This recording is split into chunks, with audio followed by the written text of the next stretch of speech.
Good morning. Marathi आणि इंग्लिशमध्ये बोलेल सगळ्यांना कम्फर्टेबल व्हावं म्हणून. My name is Sumedha Kulkarni. I extend a very warm welcome to all of you on this pleasant morning.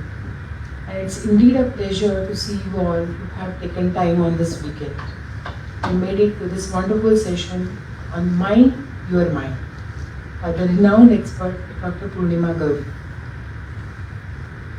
I want to first congratulate all of you and each one of you who have come here in person as well as attending it online to take a decision on focusing on your wellness, that is happiness. So taking efforts to register for the program and then come in person. So congratulations to each one of you. I would like to thank Dr. Purnima Gauri for offering such a valuable awareness session as a gesture of giving back to the society. We are all really humbled to have a demonstration of gratitude and a kind approach for spreading the wisdom about such topic of interest in the fast-moving era of today. We are all eager to listen to her, but let me build a context about the Hatke group, which you can see in the pamphlet also. So Hatke group is a brainchild of my husband Shirish Kulkarni. And he started this group 4 years back during the lockdown, pandemic lockdown, when the negativity was all across in our lives. And we wanted to spread the positivity, some kind of a hope, some kind of a happiness to the people around us. So we started this group with a Hatke music group, which actually enabled aspirants like us who wants to kind of carve their journey towards music, learn more and more, take it to the next level under the guidance of mentors, and then perform online first during the pandemic, and then since last 1 year we started the offline program, on stage program. I can see some of the aspirants from the Hatke music group present over here, so glad to see them. So this was one initiative. Second initiative he started was taking the interviews of the thought leaders, different businessmen. Around 140 interviews were conducted to let all of us know that how the challenging times have come in their lives, but how they have sustained themselves, how they have grown up in their businesses.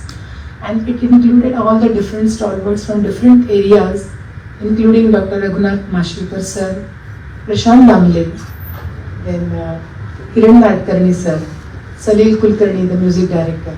So we have had number of interviews. These interviews are available on our Hatke music channel also, YouTube channel. The third initiative which we started very recently, last month, that is September, because we wanted to talk about the wellness.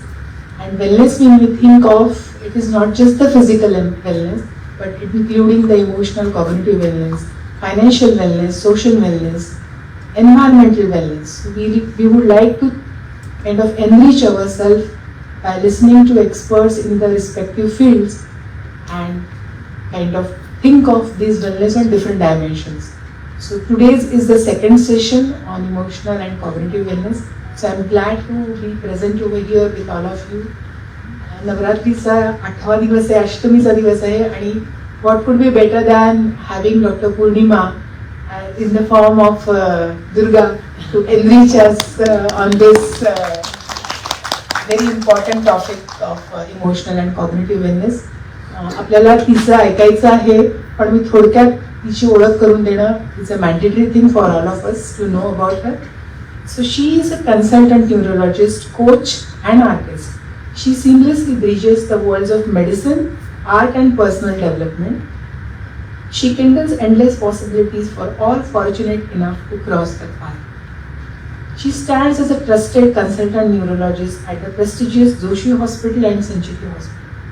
She is MBBS MD from BJ Medical College and Sassoon Hospital.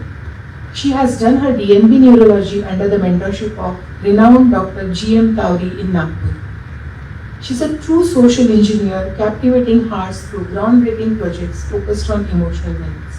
She did not stop her at this medicinal consultancy, but she actually set up her own NGO, the Section 8 company, Niche Advocacy Foundation, and through this she is conducting lots of sessions on emotional wellness for all the age groups, including the youth, which is the prime important area for the country like us.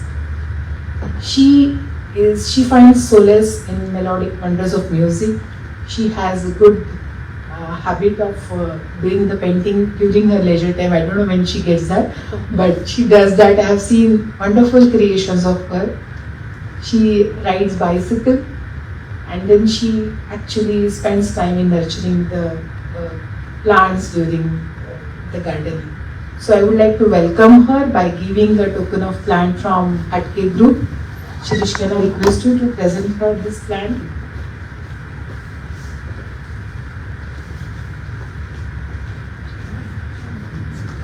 Shikenda, can you take a photo, please?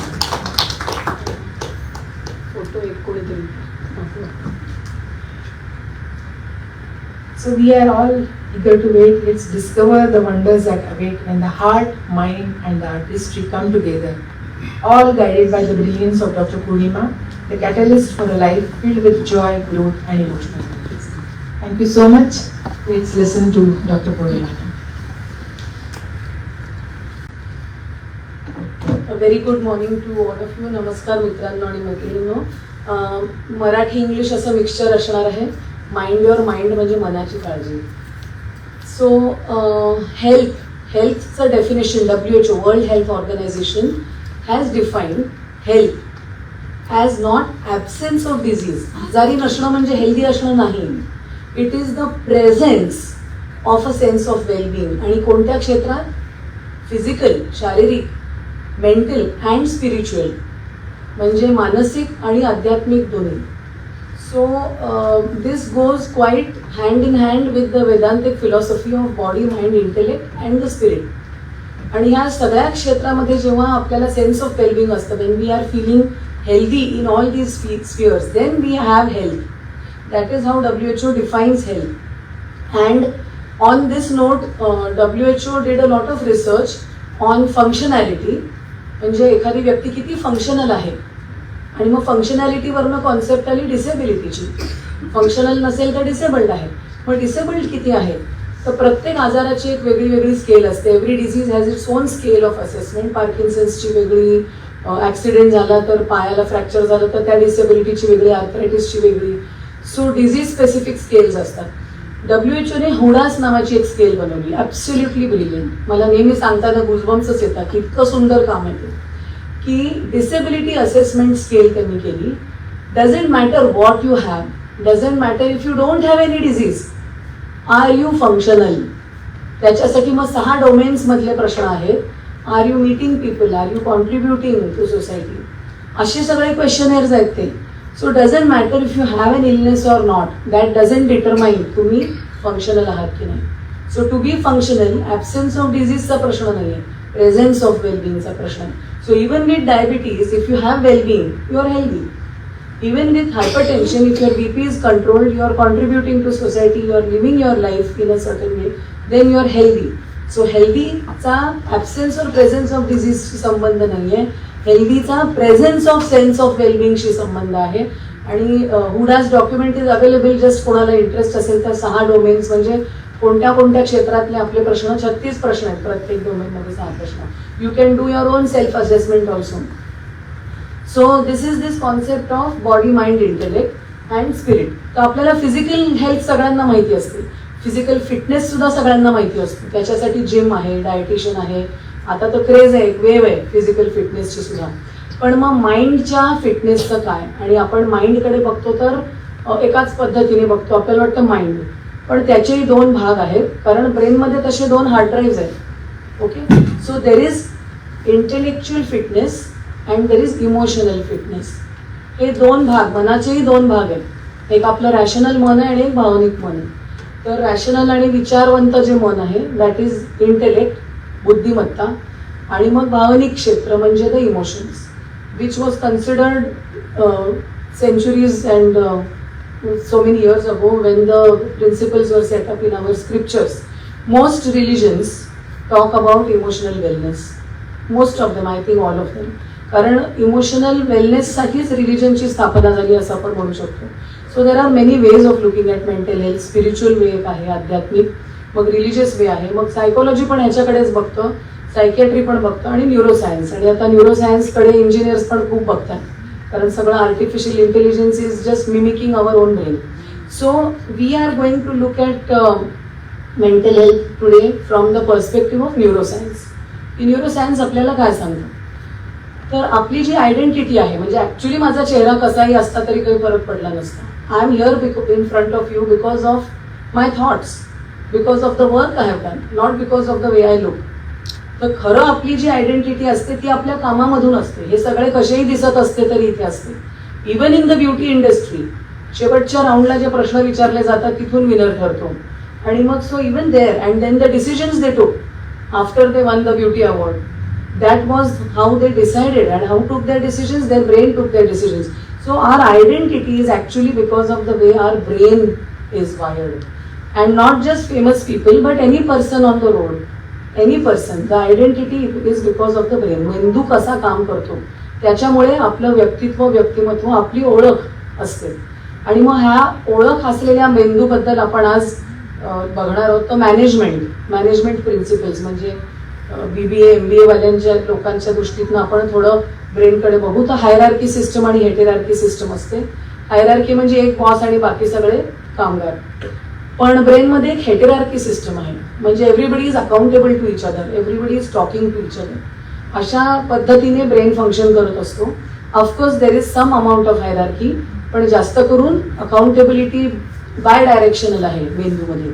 तर जवळजवळ 100 billion neurons आहेत मेंदूमध्ये. आणि एक सुंदर TED talk आहे. There is a neuroscientist who actually devised a method of counting number of neurons. कोणाला interest असेल तर you can see for that TED talk. हे असे मी टिटबिट्स अजून थोडे सांगणार म्हणजे जरा मजा येते. So how to actually calculate. आणि there are a little less than 100 billion neurons in the brain. आणि म्हणजे जेवढ्या आपल्या मिल्की वे मध्ये, आकाशगंगेमध्ये तारका आहेत तेवढेच जवळजवळ पेशी आपल्या डोक्यामध्ये आहेत. म्हणजे एक युनिव्हर्स बाहेर आहे आणि एक युनिव्हर्स आतमध्ये आहे आपल्या. Brain is very unique. म्हणजे हा समाजसेवकच आहे पहिला आपल्या आयुष्यातला. Brain cannot perceive its own pain. मेंदूमध्ये स्वतःची पेन ओळखण्याचे रिसेप्टर्स नाही आहेत. म्हणून काय होतं, हार्ट अटॅकवाला पेशंट छातीत दुखतं म्हणून येतो. ब्रेन अटॅकवाला patient only 5% will have headache. डोकं दुखत नाही ब्रेन अटॅक आल्यावर. ब्रेन ट्युमरची सुरुवात झाल्यावर डोकं दुखत नाही. तो एका साईजचा झाला, मेनिंजेस स्ट्रेच झाल्या म्हणजे ब्रेनचं कव्हरिंग, आवरण, त्याच्यात पेन रिसेप्टर्स आहेत. मेंदूमध्ये पेन रिसेप्टर्स नाही. मायग्रेन जेव्हा होतो तेव्हा स्कॅल्पच्या ब्लड वेसल्स डायलेट होतात म्हणून दुःख व्हायला लागतं डोकं. So brain per se does not have pain receptors, but it can identify the pain of the entire body. बोट दुखतंय, पोट दुखतंय, पाय दुखतोय, गुडघा दुखतोय हे ब्रेनला कळतं. सो हा आपला पहिला समाजसेवक आहे. सो हे काही काही मॅनेजमेंटच्या गोष्टी आहेत. आणि हे अजून मॅनेजमेंटसाठी प्रिसाईज मॅनेजमेंट कशी व्हावी, तर मग केमिकल आणि इलेक्ट्रिकल इम्पल्सेस वरती चालणारा हा अवयव आहे. तर त्यामुळे एका पेशीची नर्व असते आणि मग त्याचे एंडिंग्ज असतात आणि मग दुसरी पेशी किंवा त्याचे नर्व एंडिंग्ज असतात. इथून इलेक्ट्रिकल करंट येतं आणि मग इथे गॅप असते. तर गॅप वरती कसा मेसेज जाणार, तर तो केमिकल्सने जातो, ज्याला आपण म्हणतो न्यूरो ट्रान्समिटर्स. तर अशा पद्धतीने अगदी परफेक्ट काम करणारा हा ऑर्गन, म्हणजे आपण आता आज मी बोलतीये तर परफेक्टली काम करत आहे माझं भाषेचं सेंटर बोलण्याचं, आणि तुम्ही ऐकताय तर तुमचं श्रवणाचं केंद्र काम करते परफेक्टली. जर तुम्हाला मजा येत असेल तर आनंद घेण्याचंही केंद्र काम करतंय. सो हे सगळं चालू आहे कारण आता या क्षणी भरपूर इम्पल्सेस ट्रान्समिट होत आहेत आपल्या सगळ्यांच्याच नर्वस सिस्टममध्ये, इलेक्ट्रोकेमिकल सिस्टम. आणि हा आपला पहिला संगणक आहे. This is the first smart device, this is my last smart device. My first smart device, निसर्गाने दिलेला स्मार्ट डिव्हाइस म्हणजे माझा मेंदू आहे. आणि आपले विचार, आपल्या स्मृती पण आपल्याला आयडेंटिफाय करत असतात. कसे मी वागणार, कसे मी विचार करणार, हे सगळं माझ्या मेंदूमध्ये काम होतं. आणि हा मेंदू सतत काम करत असतो. हा खूप टिश्यू रिच ऑर्गन आहे, म्हणजे इतकं काम करायचं आहे तर मग तो अतिशय पेशींनी गदगद भरलेला अवयव आहे. शरीराच्या 2% त्याचं वजन आहे, पण ब्लड सप्लाय 20% जातो. म्हणजे स्वतःच्या वजनाची जी पात्रता आहे त्याच्यापेक्षा 10 पट जास्त ब्लड सप्लाय मेंदूकडे जात असतो, कारण मेंदू कामच तितकं करत असतो झोपेत सुद्धा. तर हा इतका सॉफ्ट ऑर्गन आहे की पनीर कसं असतं तशा पद्धतीचं, it's as soft as paneer और tofu. So if you throw it on the ground it will fall and break. म्हणून जिथे जिथे नर्वस टिश्यू आहे तिथे तिथे हाडं आहेत. तर ब्रेनला प्रोटेक्ट करण्यासाठी कवटी आहे. स्कल प्रोटेक्ट्स द ब्रेन आणि vertebral column protects the spinal cord. आणि मग बाकी पण लॉंग बोन्सच्या तिथे नर्व्स ज्या जातात तिथे बोन्स तर आहेतच. सो सेम कन्सिस्टन्सी आहे टोफू. आणि हे ब्रेनचं मॉडेल जे आहे आपलं, आता आयफोन 15 निघाला पण ब्रेनचं मॉडेल जुनं आहे खूप आपलं.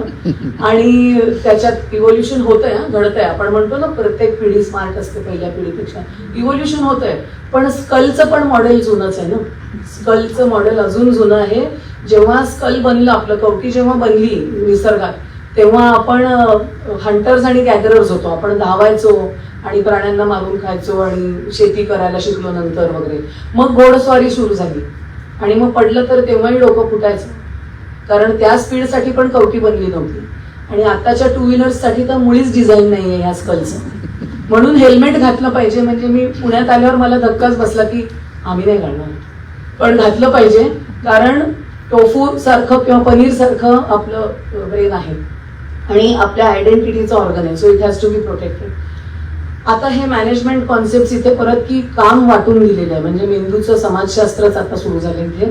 तर काम वाटून दिलेलं आहे. फ्रंटल लोब जो आहे तो पर्सनॅलिटीचा ब्रेन आहे. टेम्पोरल लोब जो आहे तो मेमरी आणि इमोशन्सचा ब्रेन आहे. पॅरायटल लोब जो आहे तो स्पर्श ज्ञानाचा ब्रेन आहे. हा ब्लू जो दिसतोय तो स्पर्श ज्ञानाचा ब्रेन आहे. आणि हा हिरवा जो आहे, we are visually driven people. आपण जगाचा अर्थ कसा तयार करतो मनात त्याच्याकडे बघून. So we are visually driven people. म्हणून एक अख्खा लोब दृष्टीसाठी दिलेला आहे. म्हणजे आपल्याला दिसतं, आपण बघतो, मग आपल्याला काय बघतोय ते समजतं, मग त्याचा आपण अर्थ लावतो. सो सेन्सेशन, परसेप्शन, इंटरप्रिटेशन आणि मग इंटिग्रेशन, त्या अर्थाचा आपण बाकी सगळ्या गोष्टींशी जोडून अजून मोठा अर्थ बनवतो. तर ही सगळी कामं त्या एका लोबमध्ये चालू असतात. त्यामुळे ज्यांना जन्मतः अंधत्व असतं त्यांच्या या ब्रेनचं काय होतं, मग त्यांच्या या हिरव्या लोबचं काय होतं, तर तो सगळा लोब रिक्रूट होतो दुसऱ्या सेन्सेशनसाठी. त्यांचा तो ब्रेन रिक्रूट होतो. जसे रिक्रूट होतात ना सोल्जर्स, एक्स्ट्रा सोल्जर्स मागवले जातात, तर तो रिक्रूट होतो ब्रेन स्पर्श ज्ञानासाठी, श्रवणासाठी. म्हणून त्यांचे ही दोन स्किल्स जास्त शार्प असतात. So brain keeps changing. की अंधत्व आहे म्हणून ते रिकामे नाही बसले सेल्स, ते दुसरं काम करतात, ते दुसरं काम शिकतात. So brain is always ready to learn. मेंदूला नेहमी शिकायची आतुरता असते, आपण काय शिकवतो त्याच्यावरती. तर हे असे त्याचे वर्क डिस्ट्रीब्युशन आहे. मधली बाजू जर ब्रेनला असं ओपन करून मधली बाजू जर बघितली तर हा जो गुलाबी लोब आहे, हा इथे ह्याला म्हणतो सिंग्युलेट कॉर्टेक्स. ही जागा त्या सर्वात महत्वाच्या ऊर्जेची आहे, ते म्हणजे मोटिवेशन, प्रेरणा. सो मीडियल फ्रंटल लोब आणि त्याच्यातला हा cingulate cortex. Limbic system. Limbic system, system for emotions, emotions and feelings. आपण बोलूच त्याच्याबद्दल थोडंसं. आणि असा कट केला समजा, कोरोनल सेक्शन म्हणतो आपण ह्याला, तर इथे हा न्यूक्लियस अक्युम्बन्स नावाचा एक छोटूसा भाग असतो, एवढूसा, म्हणजे आपल्या फिंगर टिपवर पुढे एवढा. That is our reward centre. Reward centre. Brain हा बायनरी ऑर्गन आहे. बायनरी म्हणजे आयदर तो एक्सायटेड असतो किंवा नसतो, एक्सायटेड असतो किंवा नसतो. तर हा न्यूक्लियस अक्युम्बन्स नावाचा भाग जो बायनरी आहे, ज्याला काहीतरी त्याला फीड केलं आपण आणि त्याला आनंद झाला, आयतर त्याला आनंद होतो किंवा नाही होत त्या न्यूक्लियस अक्युम्बन्सला. आयतर त्याला आनंद झाला तर तो आपल्याला सांगतो की जे काय केलंस ते खूप छान होतं, पुन्हा कर बरं. आणि तीच आहे न्यूरोबायोलॉजी ऑफ ॲडिक्शन. तर हे न्यूरोबायोलॉजी जी आहे, प्रत्येक आपली जी वागणूक आहे त्याचा अभ्यास होतोय. न्यूरोथिओलॉजी नावाची पण एक शाखा आहे. म्हणजे काही लोक बिलिव्हर्स असतात, काही लोक नॉन बिलिव्हर्स असतात. तर ते त्याची सुद्धा एक जागा सापडली की बिलीफची एक जागा आहे. तसंच सेक्शुअलिटीची एक जागा सापडली. तर त्यामुळे मग होमोसेक्शुअलिटी ही बायोलॉजिकल आहे हे सिद्ध झाले त्याच्यावर. तसंच न्यूरोबायोलॉजी ऑफ ॲडिक्शन, ॲडिक्शनला आजार मानतो आपण. तर न्यूरोबायोलॉजी ऑफ ॲडिक्शन जी आहे, तर ॲडिक्शन का होतं, कारण त्या लोकांचा हा न्यूक्लियस अक्युम्बन्स वेगळा असतो. तर जोक्स वाचून पण मला आनंद होईल आणि न्यूक्लियस अक्युम्बन्स म्हणेल वा पौर्णिमा काल मस्त जोक्स होते, आज परत वाच बरं, काल किती मजा आली. सो मग मी आज परत ते जोक्स वाचायला घेणार, मग परत मला आनंद होणार. The same thing can happen with drugs. तर मग म्हणूनच जो जास्त महत्वाचा ऑर्गन आहे तो, आपण हा एक भाग बघूया. हे पण मॅनेजमेंटच्या प्रिन्सिपल्स मधलं आहे की वर्क डिस्ट्रीब्युशन. इथे हेडक्वार्टर्स असतं मेंदूमध्ये आणि मग इथे कामं घडवून आणणारे म्हणजे एक्झिक्युटर स्पायनल कॉर्डमध्ये असतात आणि मग ते नर्व्हमधनं मेसेजेस पाठवतात आणि मसल्सकडे त्या मेसेजेस जातात आणि मसल कॉन्ट्रॅक्ट होतो. स्पर्श ज्ञानाचं असंच आहे की इथे काटा टोचला तर इथे पेन होणार, ते नर्व्हमधनं इथे जाणार इन्फॉर्मेशन, मग इथून ते ब्रेनकडे जाणार आणि understanding of pain, sensation will be here, transmission will be here, perception will be here. ते समजणार कुठे तर मेंदूमध्ये समजणार. तर आता आपण ते जे समाजशास्त्र बघणार आहोत पुन्हा, तर वर्क डिस्ट्रीब्युशन इतकं परफेक्ट आहे की पायाची जागा वेगळी, हाताची जागा वेगळी, अंगठ्याची जागा वेगळी, आणि आपण बोलतो त्यामुळे बोलण्यासाठी भाषेची जागा वेगळी, जीभ चालवतो आपण भरपूर, तर त्याच्यासाठी वेगळ्या पेशी आहेत ब्रेनमध्ये.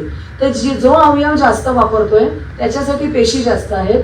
आणि आपला जेव्हा जन्म होतो तेव्हा एम्प्टी हार्ड ड्राईव्ह खूप असतात, CDEF आपण बघितले 4 लोब्स, तर C drive, D drive, E drive, F drive, आणि त्या सगळ्या थोड्याशा प्रोग्राम फाईल्स फॅक्टरी सेटिंग, म्हणजे फोन आणतो तेव्हा कशा काही फाईल्स आधीपासून असतात आणि मग नंतर आपल्याला हवा तशा आपण अपलोड करतो आपल्या सोयीनुसार. तर तसंच मेंदूचं असतं की काही निसर्गाने दिलेल्या ॲबिलिटीज आहेत आणि मग आपण शिकतो, म्हणजे मग आपल्याला हवं ते आपण अपलोड करतो आपल्या फाईल्समध्ये.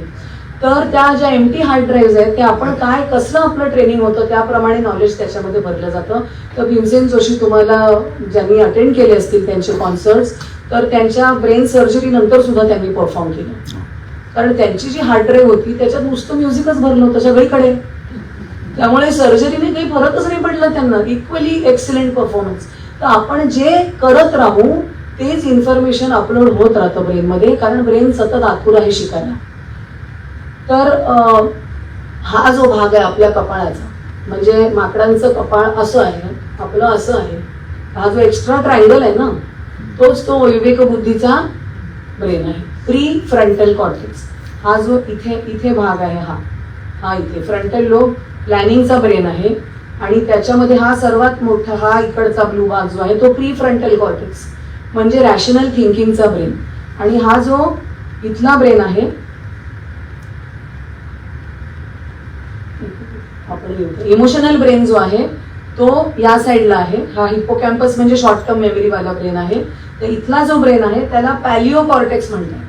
पॅलिओ कॉर्टेक्स म्हणजे पॅलिओन्टॉलॉजी म्हणजे जुन्या पुराण्या गोष्टींचा सगळा अभ्यास करणारी लोक, तर ह्या ब्रेनला पॅलिओ कॉर्टेक्स म्हटलेलं आहे, म्हणजे खूप पूर्वीचा आहे तो, फक्त ह्युमन्सकडे नाही आहे.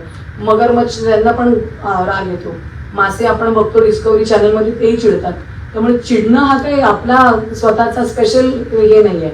पण रॅशनल ब्रेन हा फक्त आपल्याकडे आहे, आणि त्याचा उपयोग ह्या ब्रेनला कंट्रोल करण्याकरता कसा करायचा, that is REBT, rational emotive behaviour therapy, की ह्या ब्रेनला वापरून ह्या ब्रेनवर कंट्रोल कसा करायचा. तर हे ते लोब्स आहेत. आणि हा एक इन्शुलर कॉर्टेक्स आहे, याच्याबद्दल मला सांगायचं की हे दोन इकडचे भाग असे जर उघडले तर एक लेअर दिसतो, त्याला म्हणतात इन्शुलर कॉर्टेक्स. तर तो आपल्या ऑटोनॉमिक नर्वस सिस्टमचा ते हेडक्वार्टर्स आहे. इथे हेडक्वार्टर्स, इथे मॅनेजर्स, आणि मग स्पायनल कॉर्डमध्ये वर्कर्स आहेत आपले. तर ही जी हायरार्की आहे की इथले हेडक्वार्टर्स, त्यातला हा हेडक्वार्टर जो आहे हा इथला, हा ऑटोनॉमिक नर्वस सिस्टमचा हेडक्वार्टर आहे. आणि ऑटोनॉमिक नर्वस सिस्टम म्हणजे आपलं ब्रीदिंग, आपलं पचनक्रिया, आपले हार्टबीट्स, म्हणजे विचार करा हे आपल्याला कॉन्शियसली करावं लागलं असतं तर मध्येच थांबून गेलं असतं आपलं हार्ट, तर तसं होत नाही कारण ऑटोनॉमिक नर्वस सिस्टम वरती येते. इट हॅज बीन आउटसोर्स्ड, ते डीम्ड युनिव्हर्सिटी करून तुम्ही तुमचे निर्णय घ्या करून त्यांना करून दिलेला आहे. तर त्याचा हा इथेच भाग आहे. आणि एक हायपोथॅलमस नावाची जागा असते ब्रेनमध्ये, ती असते ही साधारण इथे, हा थॅलेमस आणि त्याच्या खाली हायपोथॅलेमस. आणि हायपोथॅलेमस मधनं सगळ्या हॉर्मोन्सकडे मेसेजेस जातात, आणि हॉर्मोन्स आपल्या थायरॉइडला, आपल्या ओव्हरीज आणि टेस्टिसला, आपल्या पॅनक्रियासच्या थोड्या भागांना, आपल्या पॅराथायरॉइड ग्लँड्सना पिट्युटरीच्या थ्रू मॅनेज करत असतं. आणि इम्युनिटीला वरती सुद्धा हायपोथॅलेमसचा थोडाफार परिणाम असतो. त्यामुळे एक शाखा आहे सायको म्हणजे मानसिक, न्यूरो म्हणजे ब्रेनशी रिलेटेड, इम्युनो एंडोक्रिनॉलॉजी. तर immunity is also connected in the same way, PNIE. आणि the easiest way to break into this axis is by learning to control our breathing. म्हणून जे प्राणायामाचे प्रकार आहेत किंवा मेडिटेशनचे प्रकार आहेत ते ब्रीदिंगशी फोकस्ड आहेत, कारण breathing is the only autonomic function which we can also control voluntary. आणि म्हणून मेडिटेशनला ऍक्सेस म्हणजे आपण ब्रेनला ऍक्सेस घेतोय. By learning to control our breathing we are accessing PNIE, psycho, neuro, immuno एंडोक्रिनॉलॉजीला आपण ऍक्च्युअली कॉन्शियसली हात लावू शकतो. आणि that is the way, that is a simpler way म्हणजे त्याच्यात खूप विचार नाही लावायचे, फक्त टेक्निक शिकायचे, पण ती शिकली करेक्ट व्यक्तीकडनं पाहिजे. कारण ती जर चुकीची शिकली, कपालभाती चुकीची केल्यामुळे आलेले फिट्स पण आम्ही मॅनेज केले. कपालभाती चुकीची केल्यामुळे कार्बन डायऑक्साईड लो झालेलं पण आम्ही एबीजी मध्ये पाहिलेलं आहे. त्यामुळे it has to be learn from a proper person. अजून वर्क डिस्ट्रीब्युशन आहे, डावा मेंदू वेगळं काम करतो, उजवा मेंदू. तर ही मल्टिपल इंटेलिजन्सेसची थिअरी होती गार्डनरची. तर त्याच्यात व्हिज्युअल स्पेशल म्हणजे रस्ते सापडणं, भाषा, बोली भाषा, लॉजिकल मॅथमॅटिकल मॅथ्ससाठी ऍक्च्युली एक जागा आहे ज्याच्यामध्ये मॅथ्सचे सगळे प्रोसेसेस होतात. मग कायनेस्थेटिक इंटेलिजन्स असं त्या गार्डनरचं म्हणणं होतं. म्युझिकल इंटेलिजन्स त्याच्यासाठी एक जागा आहे. त्यामुळे ही ज्या गार्डनर्स थिअरी जी आहे ती मॅच होते न्यूरोसायन्सची. खूप आधी त्याने without all this he just analyse intelligences and said multiple intelligences. आणि मग इंटरपर्सनल, इंट्रापर्सनल आणि नॅचरलिस्टिक. आणि अजून एक त्याने ऍड केली, if you are interested you can find out. आणि आता हे मेंदूचं अर्थशास्त्र. तर जसं मी म्हटलं की माझा मेंदू या क्षणी वेगळं काम करतोय. मी माझ्या डिक्शनरीतनं बसा शब्द खेचते आणि असे एका अर्थपूर्ण पद्धतीने तुमच्याकडे पोचवते. तर माझी डिक्शनरी पूर्ण ओपन आहे, तिथे अगदी अशी एनर्जी अशी कन्झ्युम होते.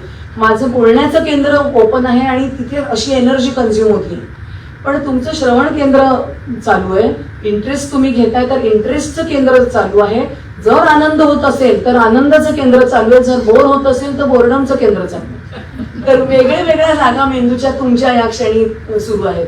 त्यामुळे आपल्याला ब्लड सप्लाय वेगळा लागतोय. माझ्या मेंदूला वेगळा ब्लड सप्लाय हवा, तुमच्या मेंदूला वेगळा ब्लड सप्लाय हवा. आणि एक मोठा चांदणी चौकापेक्षा भारी असा एक ट्रॅफिक सर्कल ब्रेनच्या खाली आहे, त्याचं नाव आहे सर्कल ऑफ विलिस. आणि त्या सर्कल ऑफ विलिस मधून अशी सोय आहे की ज्याचा जो ब्रेन जास्त काम करतोय तिथे ब्लड खेचलं जाईल. तर तो एक giant traffic circle in the base of the brain, absolutely beautiful arrangement by nature. आणि म्हणून प्रत्येकाचा जर मी चालायला लागले तर लगेच ब्रेनचा ब्लड सप्लाय माझ्या बदलणार. कारण ती लेग एरिया जी आपण इथे बघितली इथे आहे, तिथे ब्लड सप्लाय जातोय. जर मी हाताने हातवारे जास्त केले तर दोन्हीकडच्या हँड एरियाज मध्ये ब्लड सप्लाय जास्त होईल. तर ही अतिशय सुंदर सोय. तर हा इतका एफिशियंटली ऑर्गनाइज ऑर्गन जो आहे. तर ब्रेन अँड माइंड. तर लोकांना वाटतं की मन कुठे आहे. So basically mind is the software of the brain. Mind is what the brain does. मन हे त्याचं काम आहे. तर हे सगळे जे ऍप्स आहेत ब्रेनमध्ये आणि मग ते जसं काम करतात त्याने आपलं मन ठरतं. आणि लिम्बिक सिस्टम ही इमोशनल सिस्टम आहे. But as I said mind म्हणजे रॅशनल माइंड आणि इमोशनल माइंड ह्या दोन्ही गोष्टी आहेत. तर ही लिम्बिक सिस्टम आहे. होतं काय, आपण सगळं म्हणतो की दिल से सोचो, दिल धडक रहा है वगैरे. तर त्याचं कारण आहे की ह्या वायर्स अटॅच्ड आहेत आपल्या वेगस नर्व आणि सिम्पथेटिक. सिम्पथेटिक पॅरासिम्पथेटिक हे ऑटोनॉमिक नर्वस सिस्टमचे दोन भाग आहेत. एक आहे ऍक्सेलरेटर, दुसरा आहे ब्रेन. सिम्पथेटिक म्हणजे ऍक्सेलरेटर, पॅरासिम्पथेटिक म्हणजे ब्रेन. तर दोघंही कंट्रोल करतात हार्टला. आणि होतं की जेव्हा काहीतरी इमोशनल असेल, प्रपोजल वगैरे काही, किंवा परीक्षा देतोय, इंटरव्ह्यू देतोय, किंवा दुसरा कोणताही अतिशय इमोशनली चार्ज सिच्युएशन आपल्या आयुष्यातलं, तर आपली धडधड बदलते आणि ते आपल्याला समजतं. त्यामुळे आपला असा समज होतो की मन इकडे, पण मन आहे इथेच. तर that is the software of the brain. आणि मग ही जी इंटरपर्सनल आणि इंट्रापर्सनल भानगड आहे जी मगाशी मी काही बोलली, so that is the emotional intelligence जे डॅनियल गोलमनने म्हटलं. And that is the soft skills which are the corporate world skills and WHO calls them life skills. जीवन कौशल्य, की मानसिक आणि भावनिक स्वास्थ्य पण असावं याच्यासाठी लागणारं कौशल्य म्हणजे जीवन कौशल्य, ज्याचा रिसर्च WHOने 1980s मध्ये केला, इंटरपर्सनल आणि इंट्रापर्सनल. तर that is the limbic system where you feel and that is the frontal lobe where you think. तर फिलिंग्स आणि इमोशन्स मध्ये सुद्धा एका शास्त्रज्ञाने फरक केलेला आहे. कारण इमोशन्स हे इतर प्राण्यांना सुद्धा आहे, पण तो शार्क किंवा एखादा मासा असा बदला नाही घेत 4 वर्षांनी. माणूस घेतो बदला. वेंजन्स, बदल्याची भावना, त्याच्यात विचार जोडला गेला, भावनेला विचार जोडला गेला. तर अँटोनियो डॅमर्जन नावाचा न्यूरोलॉजिस्ट आहे, he has said that feelings are emotions mixed with thoughts. म्हणजे मग ईर्ष्या वाटणं, तर 5 मिनिटं ईर्ष्या वाटली आणि संपली, उद्या विसरून गेलो. तुमच्याकडे जर पेट्स असतील तर तुम्हाला दिसेल की ते तसेच वागतात एकमेकाशी, ईर्ष्या वाटते त्यांना सुद्धा. पण मग 4 दिवस ते वाटत राहणं की तुला त्या दिवशी हे मिळालं, मला का हे मिळालं, that is a thought. So तिथे रॅशनल ब्रेन तुमचं काम करत असतो, तर त्याला किती रॅशनल ठेवायचं ते आपल्या हातात आहे. आता आपण सेकंड पार्टकडे येतोय माझ्या बोलण्याच्या, की कॉग्निटिव्ह वेलनेस म्हणजे बौद्धिक स्वास्थ्य. कारण डिमेन्शिया हा असा आजार आहे. आम्ही पॅलिएटिव्ह न्यूरोलॉजीमध्ये काम करणारे काही मोजकेच न्यूरोलॉजिस्ट आहेत भारतामध्ये. त्या टीममध्ये मी आहे. म्हणजे दुःखशामक शास्त्र पॅलिएशन. तर त्याच्यामध्ये माझे एक सिनियर सर म्हणतात की बाकी सगळे अवयव आपण कारण रिप्लेस करायला शिकलोय ना, सगळेच. मेंदू रिप्लेस नाही करताय. मेंदू रिप्लेस करणं म्हणजे एका प्राईम मिनिस्टरच्या ऐवजी दुसरा असणं, खूप फरक पडतो. कारण मेंदू हा आपला प्राईम मिनिस्टर आहे. तर त्यामुळे मेंदूला रिप्लेस नाही करू शकत. आणि त्यामुळे जर बाकी सगळे ऑर्गन्सचं आपण शिकलो मॅनेज करणं, मेंदूला अवघड आहे रिप्लेस करणं, कारण प्रत्येकाचा मेंदू वेगळा आहे. आणि त्यामुळे डिमेन्शिया, बाकी काही नाही झालं तर डिमेन्शिया सगळ्यांना निश्चितच होईल, स्मृतिभ्रंश. त्यामुळे ह्या मेंदूची काळजी घेणं आपल्याला शिकायला पाहिजे.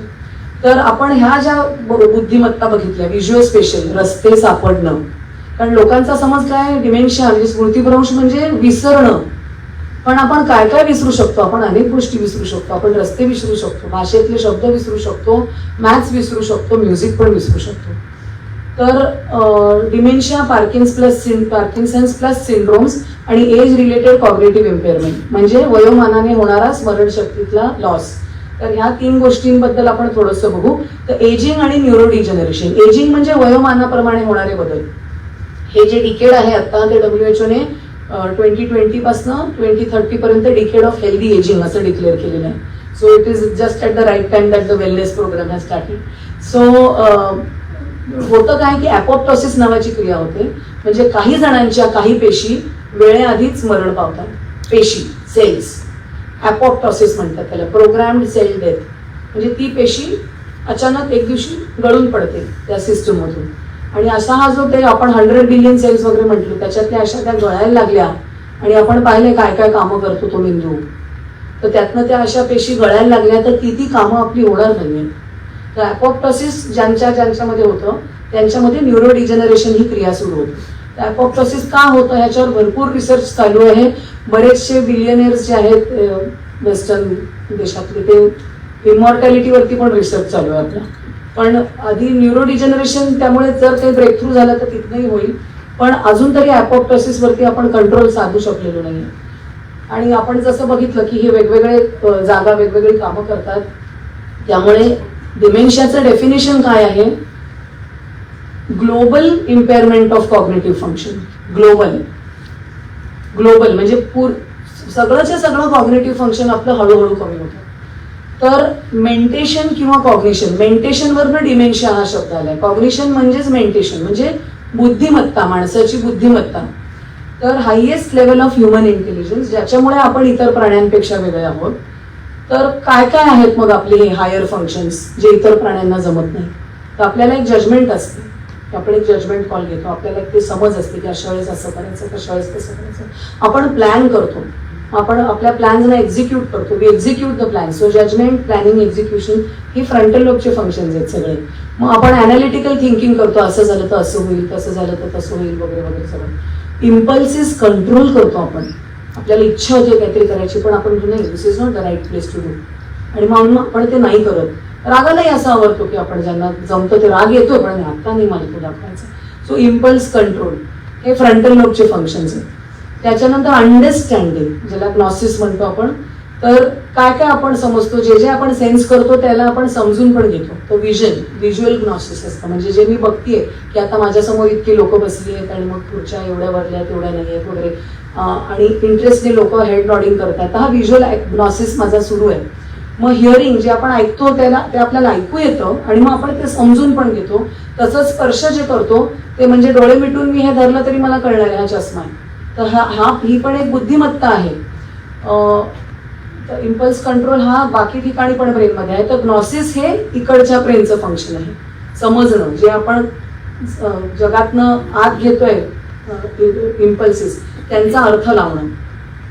त्याच्यानंतर भाषा जे राईट हँडेड आहेत त्यांची या साईडला आहे, जे लेफ्ट हँडेड आहेत त्यांच्या पण काही जणांची इथेच आहे, बाकीच्यांची इथे आहे. तर भाषेचं केंद्र आहे. तर भाषा आपण आधी समजतो, मग ती बोलू शकतो. मग वाचतो, लिहितो, हे आपले स्पेसिफिक आहे. दुसरा कोणताच प्राणी नाही असा जो वाचतो, लिहितो. मग मॅथ्सचं जसं मी म्हटलं की एक एरिया आहे. तर माझ्या एका पेशंटला मॅथ्स, तो बँकर होता आणि त्याला मॅथ्सच्या एरियामध्येच ब्रेन स्ट्रोक झाला. तर it was a handicap for him. त्याला हेमिप्लेजिया नाही झाला पण मॅथ्सच्या एरियामध्ये स्ट्रोक. मग एक डिक्शनरी असते आपली, चेहरे ओळखण्याची एक जागा असते. तिथे जेव्हा प्रॉब्लेम होतो तेव्हा त्या कंडिशनला म्हणतात प्रोसोपॅग्नॉसिया. प्रोसोपॉस म्हणजे चेहरा आणि त्याचं ग्नॉसिस म्हणजे चेहरे ओळखणं. केवढी बुद्धिमत्ता सतत 24 तास ब्रेनकडे आहे पहा. आपल्याला स्वप्नात जरी कोणी दिसलं तरी आपण चेहऱ्याने ओळखत असतो. तो हे स्वप्नात पण ब्रेन काम करतोय. सो फेस रेकग्निशन म्हणून माझा एक ब्लॉग होता लॉकडाऊन मध्ये की मास्क लावले आपण तर ब्रेनचं पटकन रिवायरिंग झालं. आपण एवढ्याच चेहऱ्यावरनं ओळखायला लागलो. म्हणजे कधी कधी मास्क काढल्यावर कळायचं नाही कोण आहे, म्हणजे मास्क लावा म्हणजे मग कळेल असं होत होतं.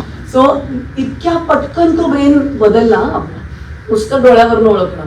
तर म्हणजे ब्रेन आतुर असतो शिकायला.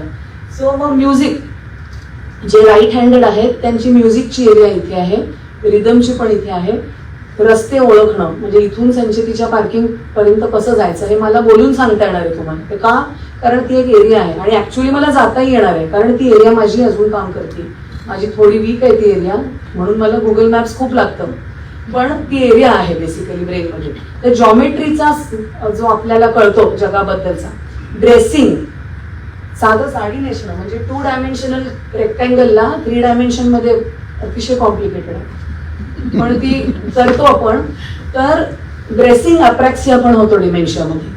म्हणजे पुरुषांमध्ये शर्ट पायात घालतील, पॅन्ट हातात घालतील, शर्ट मागे बटनांचं करतील, तर हे ड्रेसिंग अप्रॅक्सिया. तर हे आपल्या आयडेंटिटीला हिरावून नेणारा हा आजार आहे. कारण हे सगळं जमेनाचं व्हायला लागलं हळूहळू, तर मग कसं व्हायचं. मग प्रॅक्सिस नावाची गोष्ट असते, म्हणजे इथेच आहे ती प्रोसिजरल मेमरी नावाची मेमरी असते. तर प्रोसिजर म्हणजे चहा कसा करतात किंवा गाडी स्टार्ट कशी करतात, गाडी कशी चालवतात. तर हे प्रोसिजर विसरायला जर झालं तर आपली आयडेंटिटी गेली. कारण I am a person who knows how to cook, I am a person who knows how to drive, हे माझ्याकडनं हिरावून घेतलं तर माझी आयडेंटिटी गेली. त्यामुळे डिमेन्शिया म्हणजे स्ट्रिप्टीज आहे खरं म्हणजे आपल्या पर्सनॅलिटीचं. आणि म्हणून त्याच्यापासून कसं वाचवायचं. तर 2014चा एक पेपर होता ज्याच्यात त्यांनी म्हटलं की 1/4 ऑफ डिमेन्शियाज कॅन बी प्रिव्हेंटेड. 1/4, 3/4 जे होणार ते होणार, पण 1/4 कॅन बी प्रिव्हेंटेड. म्हणजे 100 पैकी 25 जर प्रिव्हेंट झाले मोठा नंबर येतो.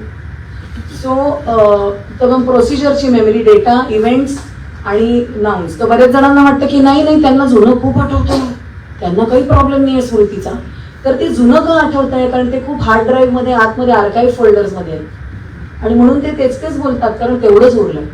पण आज काय खाल्लं ते आठवतंय का? तर डिमेन्शियाच्या अनेक कहाण्या माझ्याकडे आहेत की रिटायर झाल्यानंतर तो व्यक्ती घरी राहायला लागतो आणि मग घरच्यांना कळतं की हे विसरत आहे. पण ते मागच्या 4 वर्षापासून विसरत होते, पण ते त्यांच्या ऑफिसमधल्या असिस्टंटला कळलं होतं फक्त आणि त्याला वाटलं जाऊ दे ना सर आता रिटायर होणार आहे कशाला उगीच. सो बरेचदा dementia in the early stages gets missed आणि that is the time when we have the golden time to do something about it. तर मग नवीन काहीतरी शिकणं आणि डिमेन्शियाच्या क्लासिफिकेशन प्रमाणे ते सायकिएट्रीकडे येतं आणि सायकिएट्रीच्या अंडर. पण आमच्याकडे भरपूर डिमेन्शियाज येतात कारण डिमेन्शियाला कोमॉर्बिडिटी भरपूर आहे आणि वेगवेगळ्या प्रकारचे डिमेन्शियाज आहेत. Alzheimer's is only one type. It's a clinical syndrome, loss of previously acquired intellectual function. आधी त्या व्यक्तीची पातळी काय होती तिथून जी घसरगुंडी होती त्याला आपण डिमेन्शिया म्हणतो. In the absence of impairment of arousal. म्हणजे बेशुद्ध नाहीये, बेशुद्ध असेल तर वेगळं डायग्नोसिस, शुद्ध आहे पण आधीची जी पात्रता होती त्याच्यापासून ती व्यक्ती खाली आली आहे. 5% ऑफ दोज ओव्हर 65 आणि 20% ऑफ दोज ओव्हर 85. आणि आता म्हणतात की आपण सेंचुरी गाठणार आहोत. On an average people are going to live up to 100 असं प्रेडिक्शनच आहे आता.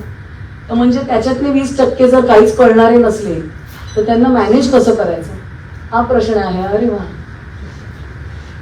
So there are subtypes of Alzheimer's disease, diffuse vascular dementia, frontotemporal dementia, Lewy body disease आणि मिक्स डिमेन्शिया. हे सबटाइप्स आहेत हे कळणं का गरजेचं आहे. अल्झायमर्स हा सर्वात कॉमन प्रकार आहे डिमेन्शियाचा ज्याच्यामध्ये ग्लोबल इम्पेअरमेंट होते. फ्रंटोटेम्पोरल आम्ही जो बघतो, फ्रंटोटेम्पोरल हा मॅनेज करायला अवघड आहे कारण फ्रंटल लोब तिथे गेलाय. म्हणजे आपला प्लॅनिंग, इम्पल्स कंट्रोल करणारा मेंदू तिथे गेलाय. म्हणजे हे करू नको सांगणाराच मेंदू काम करत नाहीये. त्यामुळे मग ती व्यक्ती वाटेल तशी वागते. आणि मग ज्या बाबांबद्दल 2 वर्षापूर्वी इतकं आदर आणि प्रेम होतं त्याच बाबांचा मग राग यायला लागतो की यांना हे पण कळत नाहीये. ह्याच्या इतक्या स्टोरीज आमच्याकडे असतात कारण पेशंट्स येऊन अशा हिस्ट्रीज देतात.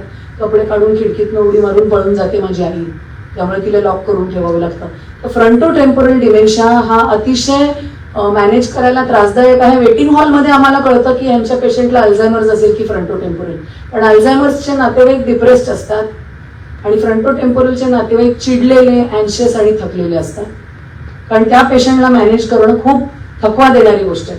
तर frontotemporal dementia. Lewy body disease म्हणजे पार्किन्सन्स असतं आणि खूप भास होत असतं.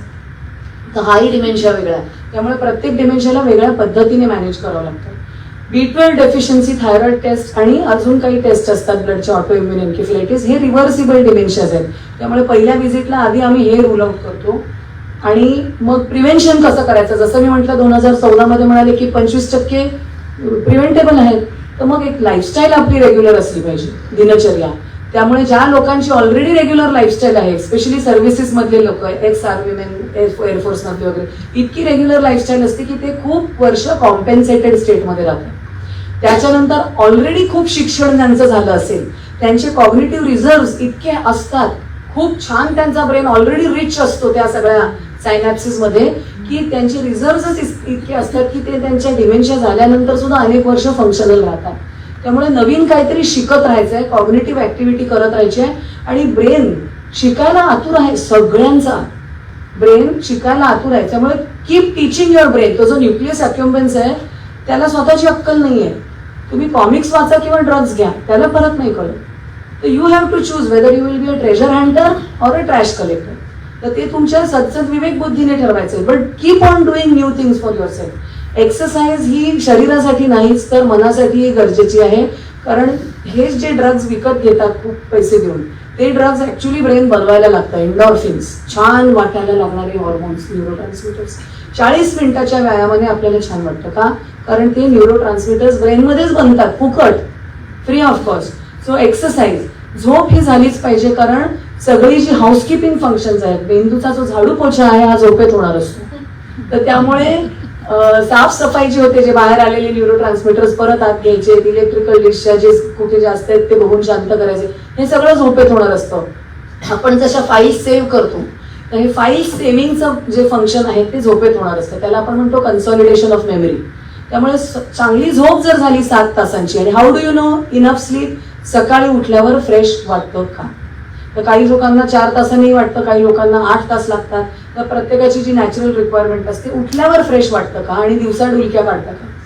So if you are feeling fresh in the morning with no need to sleep again and again in the day, तर मग then you are getting enough sleep. आणि डाएट हे बॅलन्स्ड पाहिजे. डायबेटिक डाएट हे इन शॉर्ट हेल्दीएस्ट डाएट आहे. भरपूर डावी बाजू, कोशिंबिरी जास्त आणि पोळ्या भात कमी, भाज्या वरण जास्त. तर महाराष्ट्रीयन प्लेट ही बॅलन्स जी आहे ती खूप छान आहे, आणि त्याच्याप्रमाणे डाएट जर घेतलं तर येस, इट इज इम्पॉर्टंट. तर हे ह्या विषयावर सुद्धा आपण 4 तास बोलू तरी कमीच आहे, but I will address other things in the questions.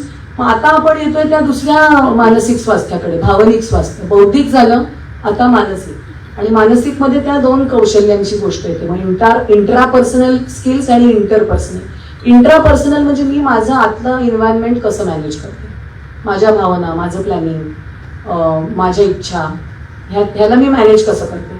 आणि इंटरपर्सनल म्हणजे माझा सोशल स्किल्स, मी माझी नाती कशी मॅनेज करते. So that is interpersonal intelligence. तर आपल्याला कन्सेंट फॉर्म जन्माच्या आधी आपण कोणीच सही केला नव्हता की तुझं आयुष्य खूप सोपं असणार आहे, असं कधीच आपण सही नव्हती केली. आपण आलो असेल, पण तरी सुद्धा आपल्याला असं वाटतं की आपलं आयुष्य सोपं का नाही, आणि मग ते नसलं सोपं की आपण दुःखी होतो. पण आपला असा कॉन्ट्रॅक्ट कधीच सही नव्हता केला आपण. तर हे 4 घटक आहेत त्या भावनिक बुद्धिमत्तेचे. वरची जी लाईन आहे ती स्वतःबद्दलची इंट्रापर्सनल इंटेलिजन्स आहे, आणि खालची जी लाईन आहे ती इंटरपर्सनल इंटेलिजन्स. आणि हे दोन्ही घटक आहेत भावनिक बुद्धिमत्तेचे. तर सेल्फ आणि सोशल हा कॉलम आहे अवेअरनेसचा, जागरूकता, आणि तो कॉलम आहे मॅनेजमेंटचा. तर self awareness, social awareness, self management, social management. तर सेल्फ अवेअरनेस, सेल्फ मॅनेजमेंट म्हणजे intrapersonal, social awareness, social management म्हणजे इंटरपर्सनल. तर आपण थोड्याशा गोष्टी बघूया. आमचा ऍक्च्युली 16 तासाचा वर्कशॉप आहे या एवढ्या स्किल्स वरती, ज्या बोल्ड केल्यात ना. हे 1, हे इथे हे 1, या इथे 6 आहेत, म्हणजे 1 आणि 6 म्हणजे 7, 8, 9 आणि 10. तर ह्या 10 फाउंडेशनल कोर लाईफ स्किल्स म्हणून WHO ने त्यांच्या पहिल्या रिसर्च मधनं आयडेंटिफाय केलं. आणि मग ह्याच्यामध्ये अजून आम्ही जसं जसं घेत गेलो वर्कशॉप्स, तर असर्टिव्हनेस नावाची गोष्ट आमची ऍड झाली, ती आम्ही सेपरेटली शिकवतो. तर 16 तासाच्या वर्कशॉपमध्ये आम्ही या सगळ्या स्किल्स बद्दल शिकवतो की या स्किल्स आत्मसात करायच्या असतील तर मार्ग आहेत. 16 तासात ते आत्मसात होत नाही, तो जीवन प्रवास आहे आपला. पण आम्ही सांगतो की पॉसिबिलिटी आहे आणि if you want you can master them. तर आपण भावनांबद्दल थोडं बघूया. सो वेगवेगळ्या प्रकारच्या भावना असतात आणि जेव्हा आपल्याला जन्माला येतो, जसं मी म्हटलं फॅक्टरी सेटिंग्स, फोन बाजारात आणतो तेव्हा ठराविक प्रोग्राम फाईल्स त्याच्यात असतात. तर तसंच आपला जन्म होतो तेव्हा काही प्रोग्राम फाईल्स आपल्यामध्ये असतात, वृत्ती प्रवृत्ती आपण म्हणू त्याची. आणि मग आपण आपल्या आजूबाजूच्या मोठ्या लोकांना ऑब्झर्व करतो आणि मग त्यांना आपण कॉपी पेस्ट करायला लागतो त्यांचं बिहेवियर.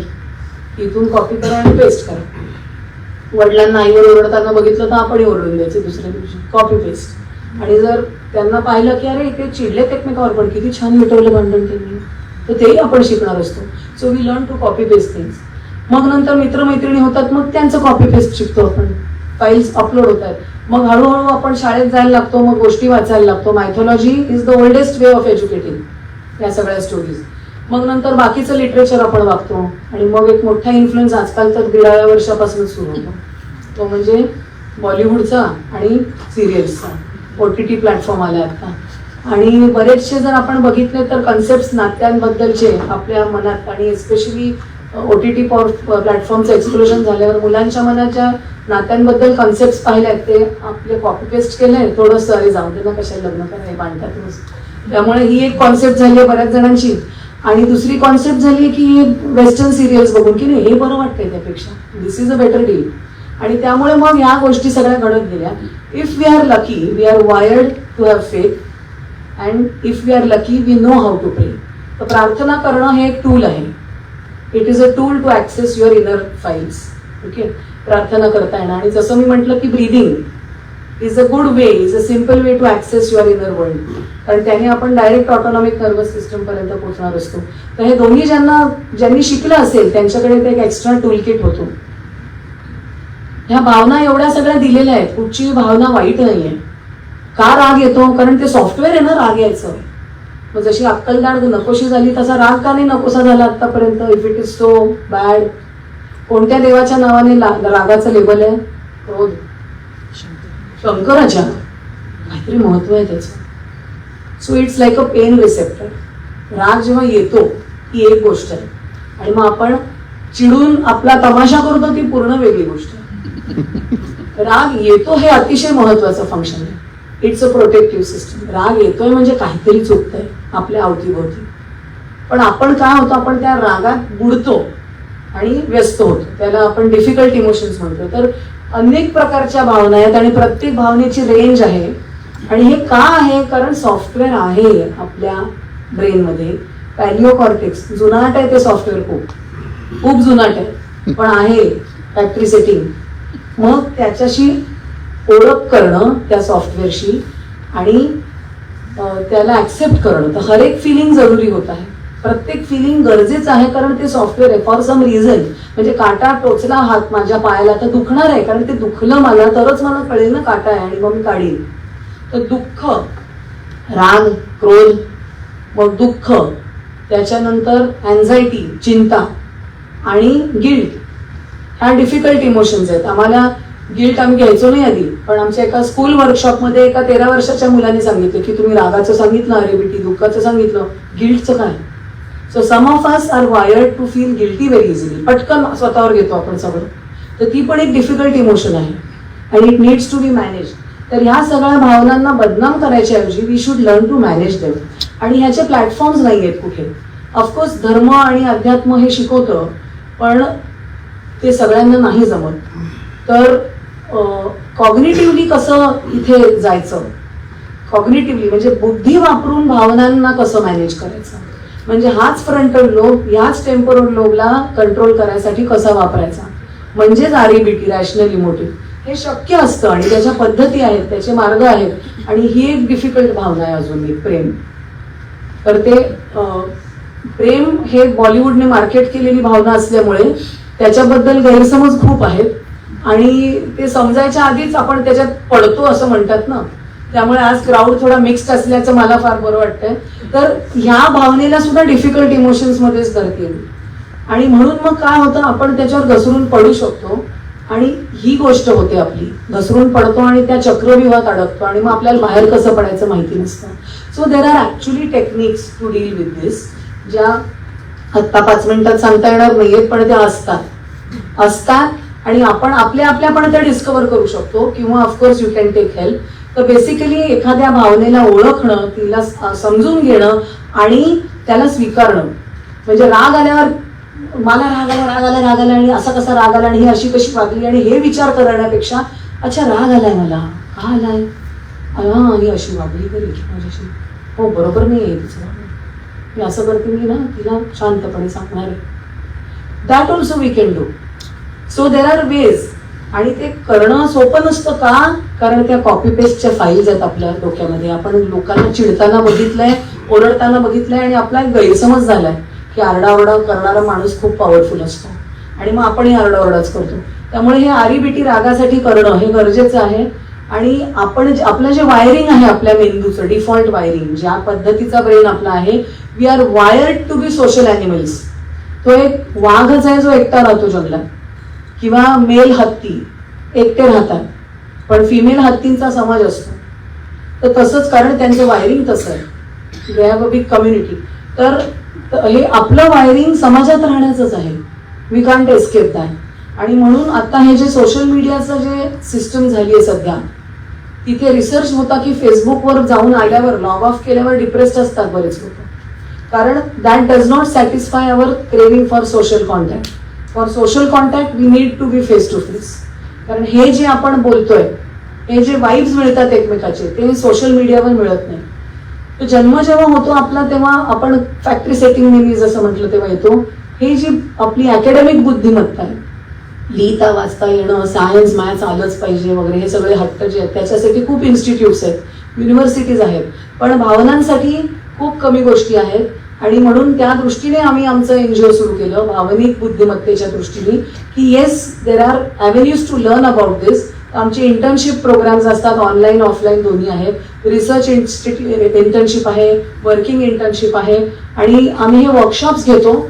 आणि खरं शिक्षण कधी होतं, जेव्हा तुम्ही वर्कशॉप अटेंड करता तेव्हा नाही, पण जेव्हा तुम्ही ट्रेनर बनता आणि तुम्हाला शिकवायचं आहे कोणाला तरी की राग कसा मॅनेज करायचा. ज्या दिवशी तुम्ही शिकवाल तेव्हा आठवडाभर राग येणार नाही तुम्हाला, कारण तुम्ही ते शिकवलेलं असेल ना, ते जगता तुम्ही क्षण. त्यामुळे मग देन लर्निंग स्टार्ट्स, की अरे हे शक्य आहे, अरे हे शक्य आहे. तर त्यामुळे मग ह्याच्यात टीम मॅनेजमेंट आणि लिडरशिप स्किल्स सुद्धा डेव्हलप होऊ शकतात. आणि बर्थडे जो आपला येतो त्यामुळे त्याच्यामध्ये आपण सेलिब्रेट करतो, पण स्वतःला आपण काय दिलंय त्या दिवशी हा विचार करायचा. म्हणजे अब्दुल कलाम नेहमी म्हणायचे की बर्थडे म्हणजे तेवढ्या प्रदक्षिणा झाल्या सूर्याभोवती. तर माझ्या आता नोव्हेंबरमध्ये 53 प्रदक्षिणा पूर्ण होणार, सो 53. सो मग या 53 वर्षात मी स्वतःच्या बुद्धिमत्तेसाठी काय काय केलं, हे वर्षाखेरी म्हणजे बर्थडेला करायचं काय, तर आपलं ऑडिट घ्यायचं. जसं फायनान्शियल ऑडिट 31 मार्च, तसं आपल्या बर्थडेच्या दिवशी स्वतःचं ऑडिट घ्यायचं की मागच्या वर्षी काय केलं आणि मग आता पुढच्या वर्षी काय करू.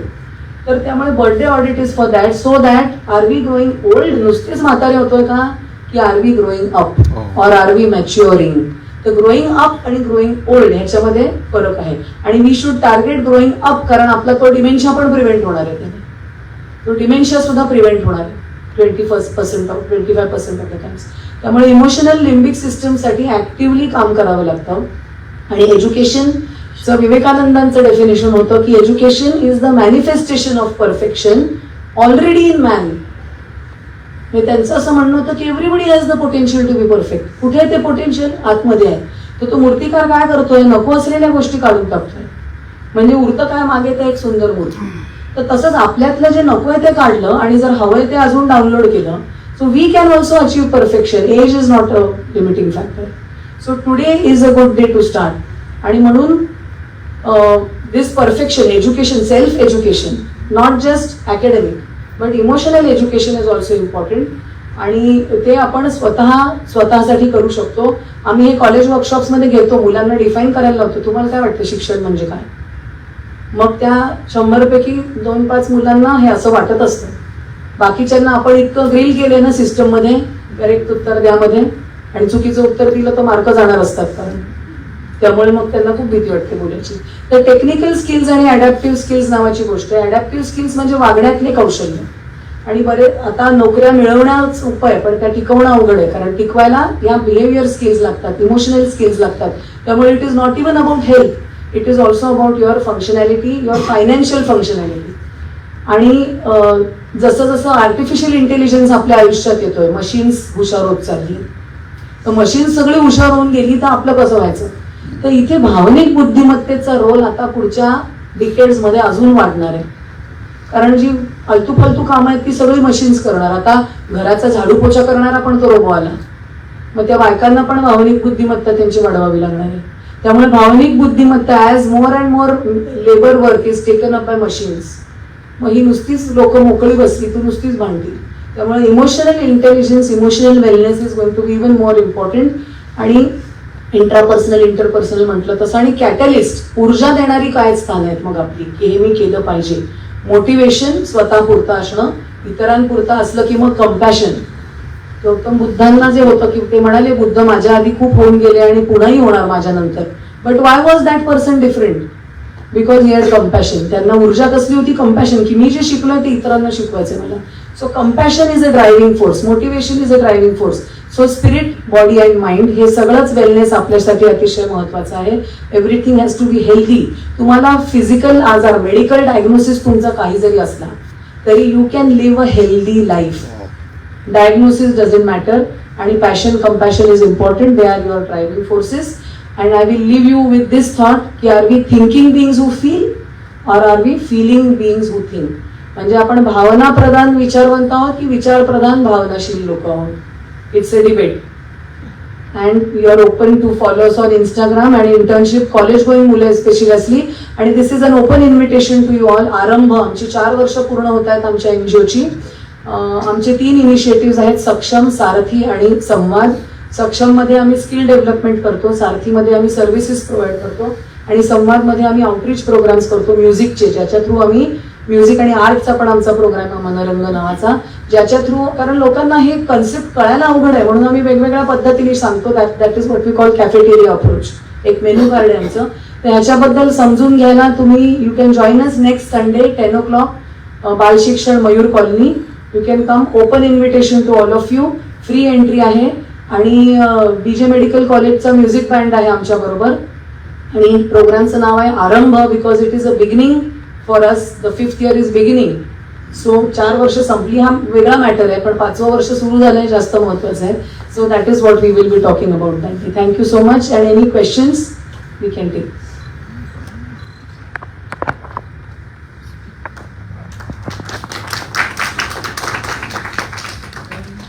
थँक्यू. Thank you so much. खूपच छान होतं. थँक्यू.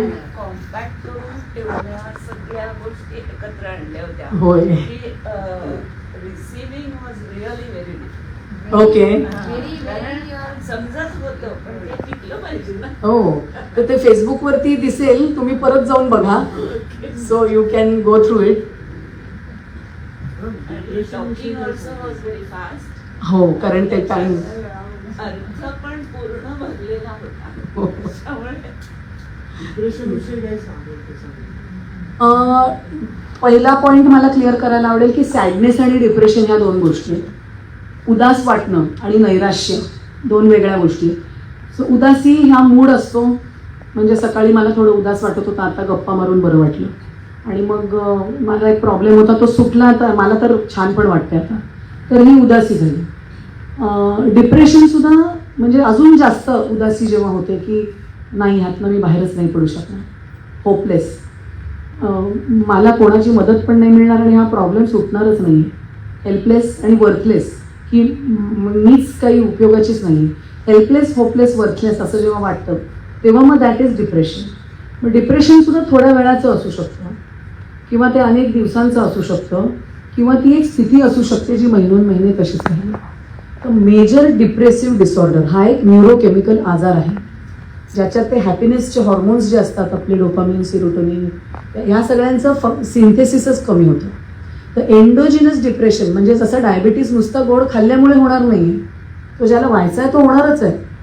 तर तसाच टाईप 2 डायबिटीज किंवा टाईप 1 डायबिटीज, तसंच डिप्रेशन. एंडोजिनस डिप्रेशन म्हणजे आतूनच झालेलं डिप्रेशन. ते काही जग वाईट वागतंय म्हणून झालेलं नाही. तर जग वाईट वागतंय किंवा परिस्थिती बदलली म्हणून जे डिप्रेशन होतं ते रिॲक्टिव्ह डिप्रेशन. पण जो आजार आहे मेजर डिप्रेसिव्ह डिसऑर्डर तो एंडोजिनस आहे.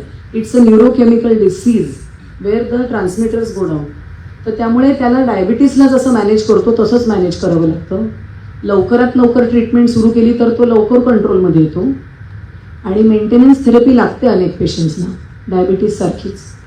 तर हे जे न्यूरोकेमिकल आजार आहेत ब्रेनचे ते लिटरली डायबिटीस आणि BP सारखेच असतात. लवकर डायग्नोज झाले तर कमी ट्रीटमेंटमध्ये कंट्रोलमध्ये येतात. मधून मधून ट्रीटमेंट सोडत राहिलो आपण तर ते रिलॅप्स होतात, जसा डायबिटीज रिलॅप्स होतो. तर it is a medical condition depression. म्हणून नुसतं उदास वाटत असलं तर अरे मला जरा आज डिप्रेस्डच वाटतं असं नका म्हणू. I tell the youngsters also say your feeling sad. Depression हा जबाबदारीने वापरायचा शब्द. आणि स्टेट मूड असू शकतो, स्टेट असू शकते डिप्रेशनची. आणि मग डिसऑर्डर किंवा मग डिझीज तीव्रता आणि ड्युरेशनवरनं मग आपण ते करतो. Rational emotive behaviour therapy. तर ते आम्ही आमच्या इमोशन मॅनेजमेंटच्या मॉड्यूलमध्ये शिकवतो कसं करायचं ते. आम्ही ॲक्च्युली एक्सरसाइजेस सोडून घेतो, ग्रुप ॲक्टिव्हिटीज करतो, स्किट्स करतो. आणि त्याच्यातनं आम्ही ते मॅथ्स कसं शिकवलं जातं तसं आम्ही ते शिकवतो सॉल्ड एक्झाम्पल्स करून. आणि मग आमची एक थॉट डायरी पण आहे. मग आम्ही सांगतो की रोज रात्री 15 मिनटं स्वतःसाठी ठेवा, फक्त 15 मिनटं.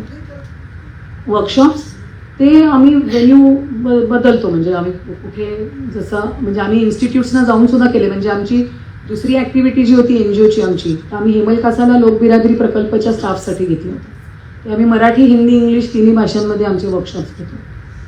आणि नुसतं आरिबिटीचा वर्कशॉप असेल तर तेवढा सुद्धा आम्ही ते त्याला 3 तास लागणार इमोशन मॅनेजमेंटसाठी. पण पूर्ण वर्कशॉपमध्ये जेव्हा घेतो तेव्हा ते जास्त इफेक्टिव्ह होतं. कारण आदल्या दिवशी आम्ही प्रॉब्लेम सॉल्विंग डिसिजन मेकिंग शिकवलेलं असतं. आणि ते समजणं महत्त्वाचं आहे आरिबिटीसाठी. प्रॉब्लेम सॉल्विंग डिसिजन मेकिंग हे दुसरे सेपरेट कौशल्य म्हणून दिले. पण आमचा अनुभव असा आहे की ते शिकून मग आरिबिटी शिकवलं तर सोपं जातं. कारण एक वेगळं कौशल्य तुमचं आदल्या दिवशी एक तयार झालंय, मग आरिबिटी सोपं जातं. Can you give example of REBT, how the one who has learned this technique, how he can approach towards a problem? तर आम्ही त्याला ACBBC टेक्निक असं म्हणतोय. म्हणजे शाळांमध्ये शिकवण्याकरता आम्ही ते कॉइन केलं तसं की ॲक्शन होते मग कॉन्सिक्वेन्स होतो. म्हणजे आपल्या बाहेर काहीतरी घडतं. म्हणजे सगळ्यांसमोर मला समजा या मीटिंगमध्ये एकदम कोणीतरी उठून मला म्हटलं की काही बोलता तुम्ही, असं काही नसतं. आणि मग मला वाईट वाटलं. समजा हेच एक्झाम्पल घेऊ. तर ते बोलले, ही ॲक्शन झाली आणि मला वाईट वाटलं की माझा कॉन्सिक्वेन्स झाला. म्हणजे AC. मग मी B करायचं आहे. म्हणजे आम्ही त्याला म्हणतो विचारांची वायर. म्हणजे ह्या आम्ही आपल्या शाळेच्या वर्कशॉपमधनं निर्माण झालेल्या टर्म्स आहेत. तर B म्हणजे माझ्या विचारांची वायर. बटन दाबलं आणि लाईट लागली, पण मध्ये वायर होती. तर त्यांनी बटन दाबलं माझ्या दुःखाचं आणि दुःख माझं सुरू झालं. तर मध्ये काय होतं तर माझ्याच विचारांची वायर होती. मग ती वायर एक्सप्लोअर करायची की का बरं मला वाईट वाटलं की मी एवढं सगळं प्रेझेंटेशन दिलं, इतकं छान बोलले आणि असं सगळ्यांसमोर मला ते असं काही बोलले मग वाटेल ते. तर मग ते सगळ्यांसमोर बोलले, मग मला इन्सल्टेड वाटलं, मला अमुक वाटलं तमुक वाटलं. मग खरंच माझं प्रेझेंटेशन वाईट झालं का? नाही. मग त्या होऊ शकतं की त्या गृहस्थाचे काहीतरी प्रॉब्लेम्स असतील म्हणून त्यांना काहीतरी राग आला वगैरे. मग असं करून त्या विचारांच्या वायरला एक्सप्लोअर करायचं. मग मला वाईट वाटणार नाही. तर माझा B बदलला तर C बदलतो आपण. तर ACBBC अशी आम्ही ती टेक्निक देतो. हे आधी समजावं लागतं. मग आम्ही सॉल्ड एक्झाम्पल्स घेतो वेगळे वेगळे.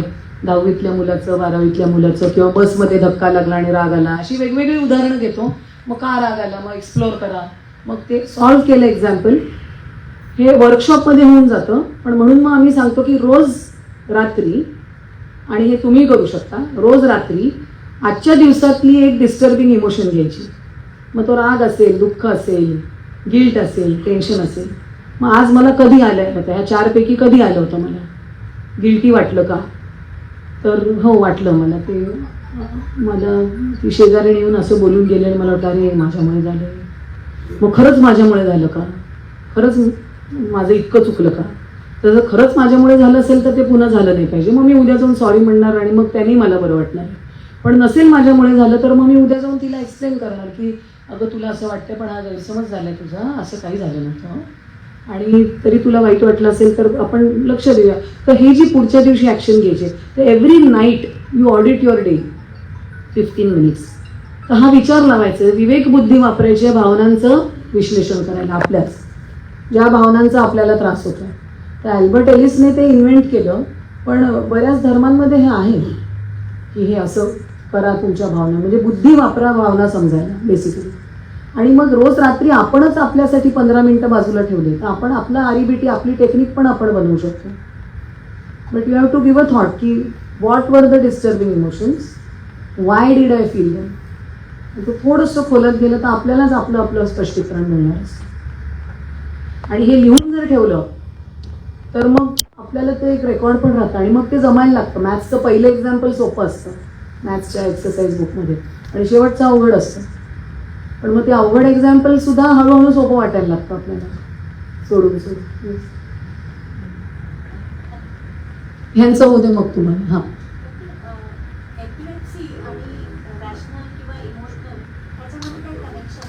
एपिलेप्सी हा न्यूरोबायोलॉजिकल आजार आहे.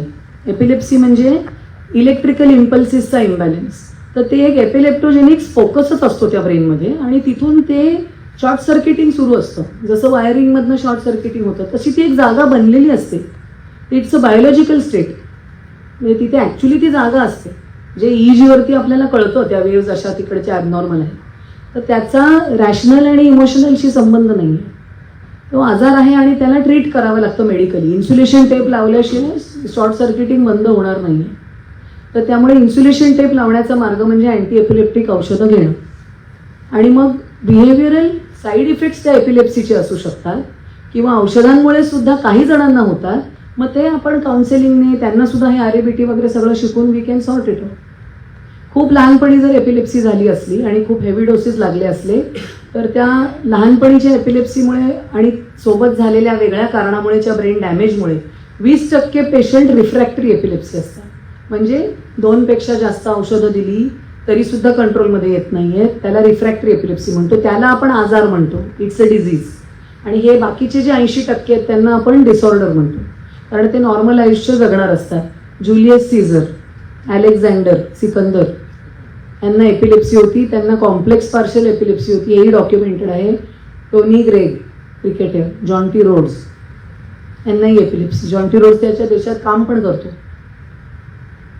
तर त्यामुळे एपिलेप्सी असणं हे प्रॉब्लेमॅटिक नाही आहे, त्याच्याबद्दलची मानसिकता ही प्रॉब्लेमॅटिक आहे आणि ती आम्ही खूप फेस करतो. एपिलेप्सी असोसिएशनतर्फे ही खूप कामं होतात.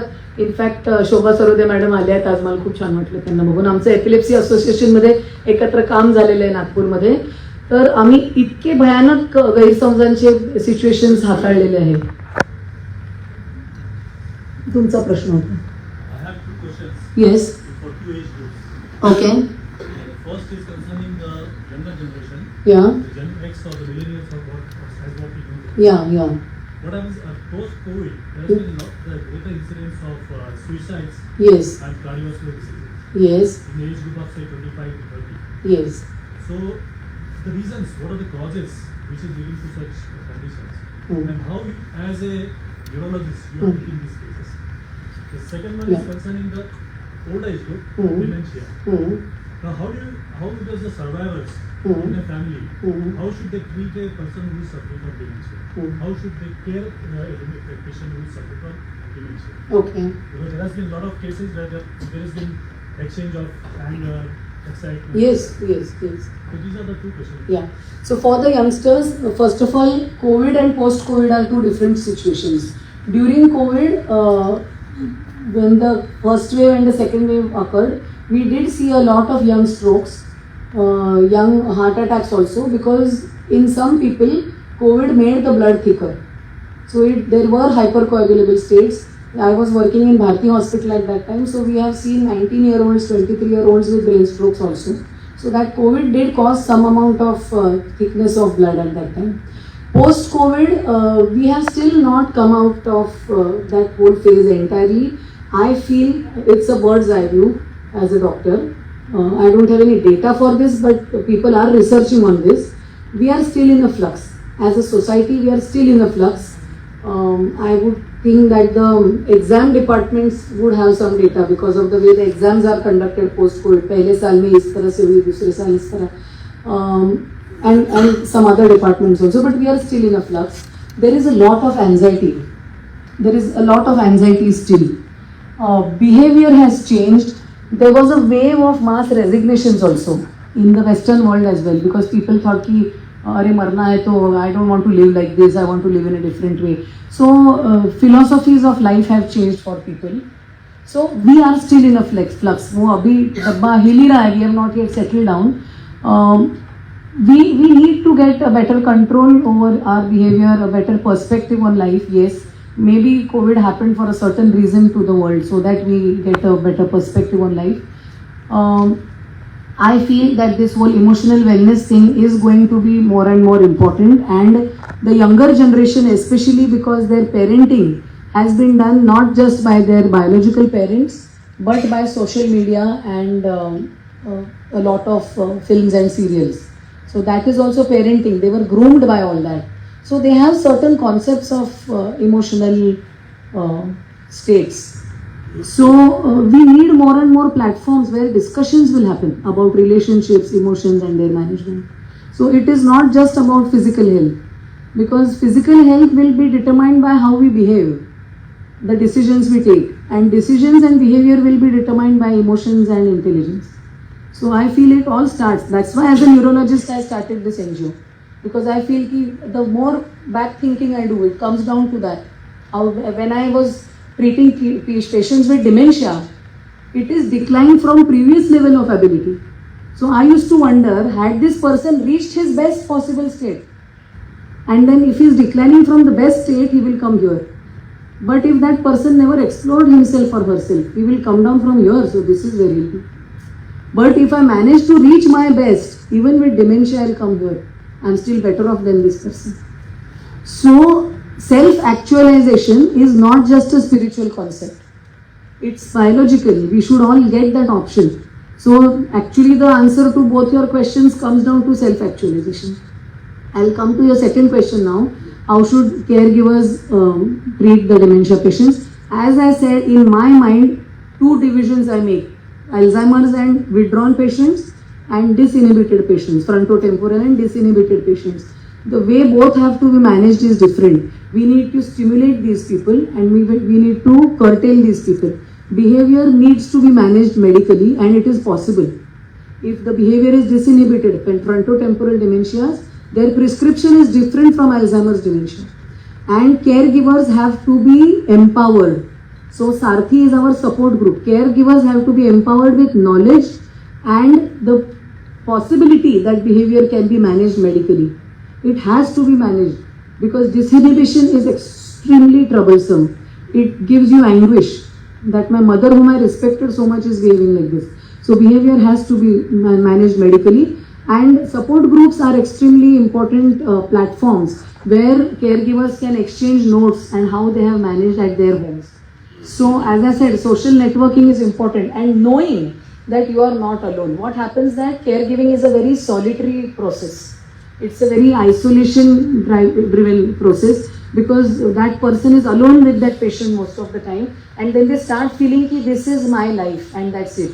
Once they come out in a support group, they hear other people talk, some people even know how to joke about it. So when they meet such caregivers, then they realize, oh, it's possible to manage this like this also. Let me try that for my patient. So support group is an extremely important platform for dementia caregivers. So I say it's not a patient with dementia, I say it's a family with a dementia patient. And I always recommend that caregiving should be a distributed function. It should not be one person doing it. And trained caretakers are important. So care providers, caregivers and caretakers. From my side, there are three such things. Care providers are very often NRIs who are paying the bills of Indian parents. Caregivers are related people living with that patient. And caretakers, according to me, that's how I define, caretakers are paid people who are doing that unrelated, who are trained a little bit and they are doing that work for bathing, feeding and all those things. So there are different aspects to managing dementia. It's a whole topic in itself. Yes. हो पहिला प्रश्न असा आहे की affirmations जे असतात हो ते आपण रोज जर म्हणलं मी आनंदी आहे, मी आनंदी हो. आहे, आपण खरंच आनंदी व्हायला लागतो का? पहिला प्रश्न. दुसरा प्रश्न असा आहे की आपल्याला फिअर काय येतं आणि जर आलं तर त्याचं ओव्हरकम कसं करायचं? सो फिअर म्हणजे अँझायटीशी आपण जर लिंक घेतलं तर फिअर आणि अँगर ह्या त्या नाण्याच्या दोन बाजू आहेत. ॲमिग्डाला नावाचा एक भाग आहे, तर इट्स अ सेन्स ऑर्गन. तर भीती जर वाटली असेल तर काहीतरी कारण आहे. जर कारणाशिवाय भीती वाटत असेल तर then it is an anxiety disorder. Then it has to be treated medically. कारणाशिवाय भीती असेल तर, कारण आहे म्हणून भीती असेल तर मग त्या कारणाला दुरुस्त करायला पाहिजे. So that is about fear. So fear is again जसं अँगर आहे तसंच फिअर आहे. ॲमिग्डाला नावाचा एक बदामसारखा छोटासा भाग आहे इथे टेम्पोरल लोबच्या आतमध्ये. त्याच्या एका बाजूला फिअर रिसेप्टर्स आहेत, दुसऱ्या बाजूला अँगर रिसेप्टर्स आहेत. सो फाईट अँड फ्लाईट, चिडल्यावर आपण बांधतो आणि घाबरल्यावर पळतो. तर ते fear is another sense organ which says की वाघ आहे समोर, तू पळून गेलेली बरी. So fear is a protective mechanism which tells you something is wrong and run away, थांबू नको इथे. So it is a software for that. पण ते जर कारणाशिवाय होत असेल तर it's a disorder. Affirmations are auto suggestions. It is like prayer. Prayer is also affirmation. तर देवा मला बुद्धी दे, देवा मला बुद्धी दे, म्हणजे तो देव थोडी येऊन बुद्धी देणार आहे.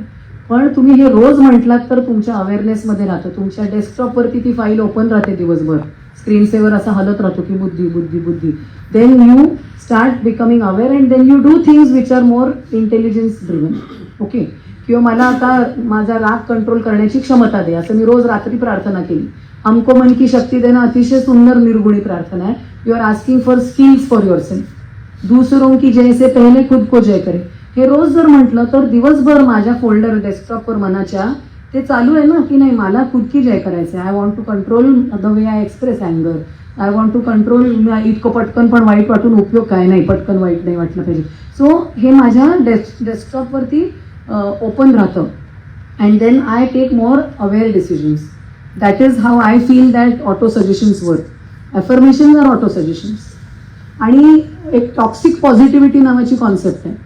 कधी कधी त्या सगळ्या गुड मॉर्निंग मेसेजेस वाचून अपसेट व्हायला होतं की सगळ्यांची मॉर्निंग गुड आहे पण मला सॅड वाटतं. So this is toxic positivity.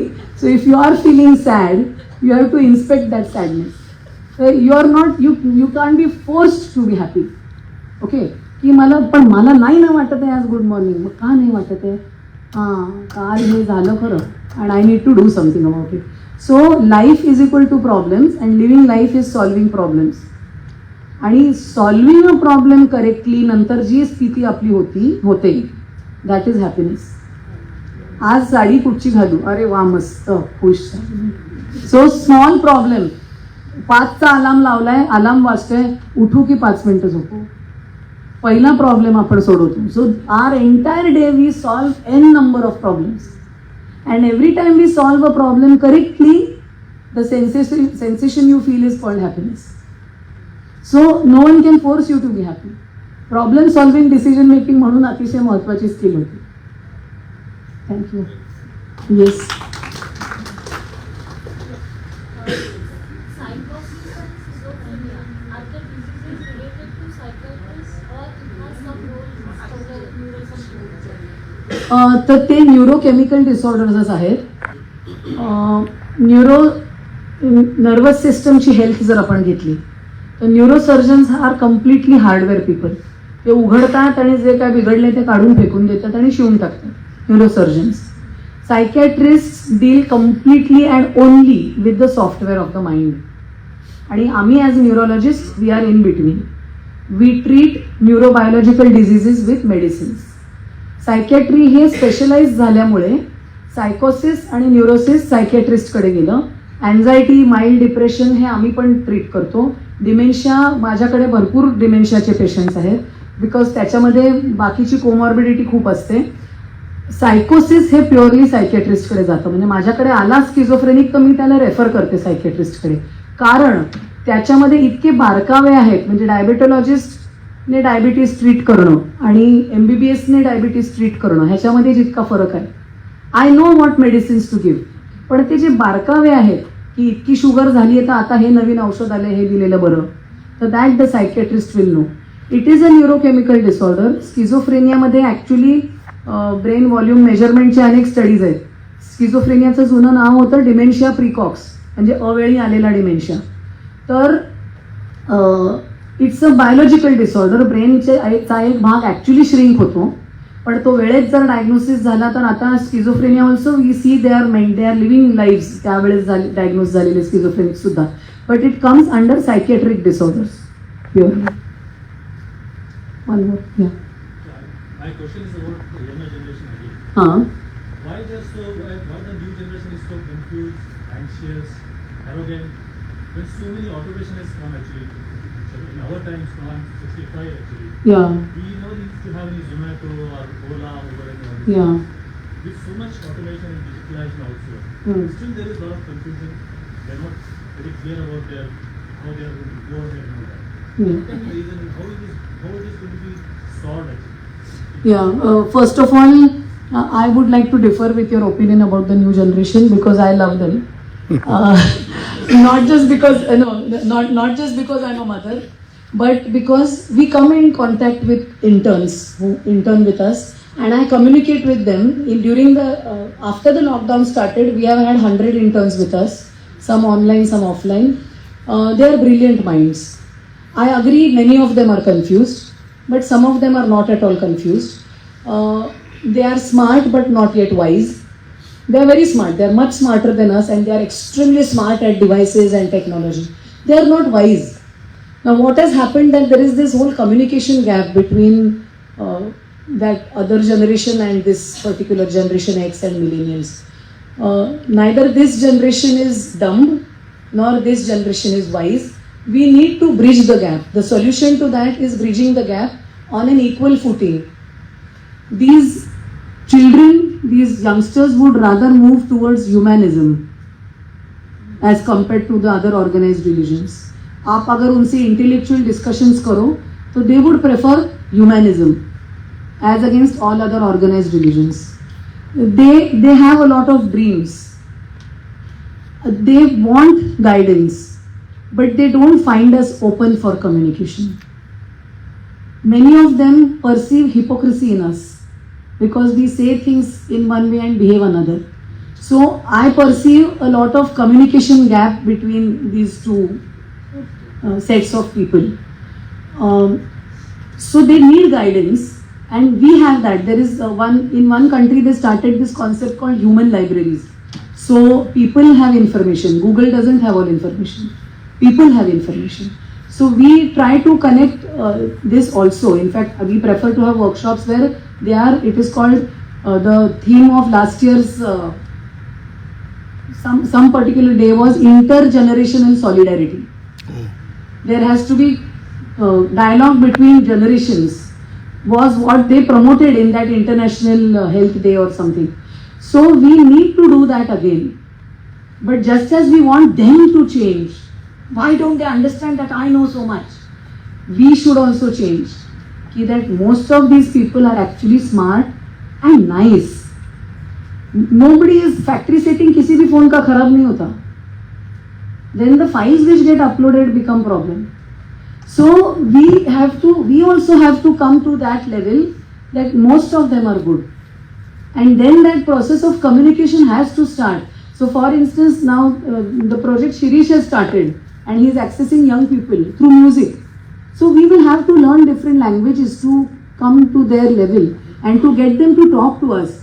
One of the things we are going to be doing as a Niche Advocacy Foundation, one of our advisory board members is a sexologist. We had that session during our online workshops. We spoke about healthy sexuality. We actually had that online workshop. And we were amazed that children attended. They had questions. And they were not afraid to ask. We should not be afraid to answer either. So I just gave an extreme example because sexuality is such a topic. But relationships, we had 11 interns doing psychology. 9 out of 11 said that my parents fight, I don't want to marry. What do they keep doing at home? So that is the impression they have about us. So we have to also work on that, and we have to change our perspective, and our belief system has to be that most of them are good people. Statistics is same for their generation as well. जैसे हमारे generation में कुछ लोग anti social होंगे, कुछ लोग ऐसे होंगे वैसे होंगे, वैसे same figures are for their generation. उनके लिए twice the people are not bad, the statistics will be same. So intergenerational dialogue has to be there. Talking about sexology, should this LGBTQ should be legalized or should be encouraged to be? I am not an opinion maker, so I won't go there. Yeah.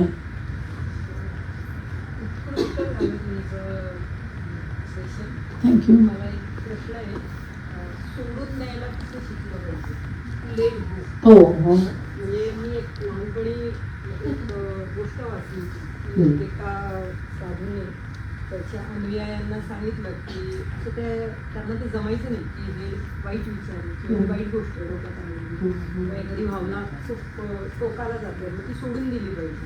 तर हे त्यांना प्रवचनात ह्याच्यात सांगून बघितलं. त्यांनी त्यांना एक task दिला.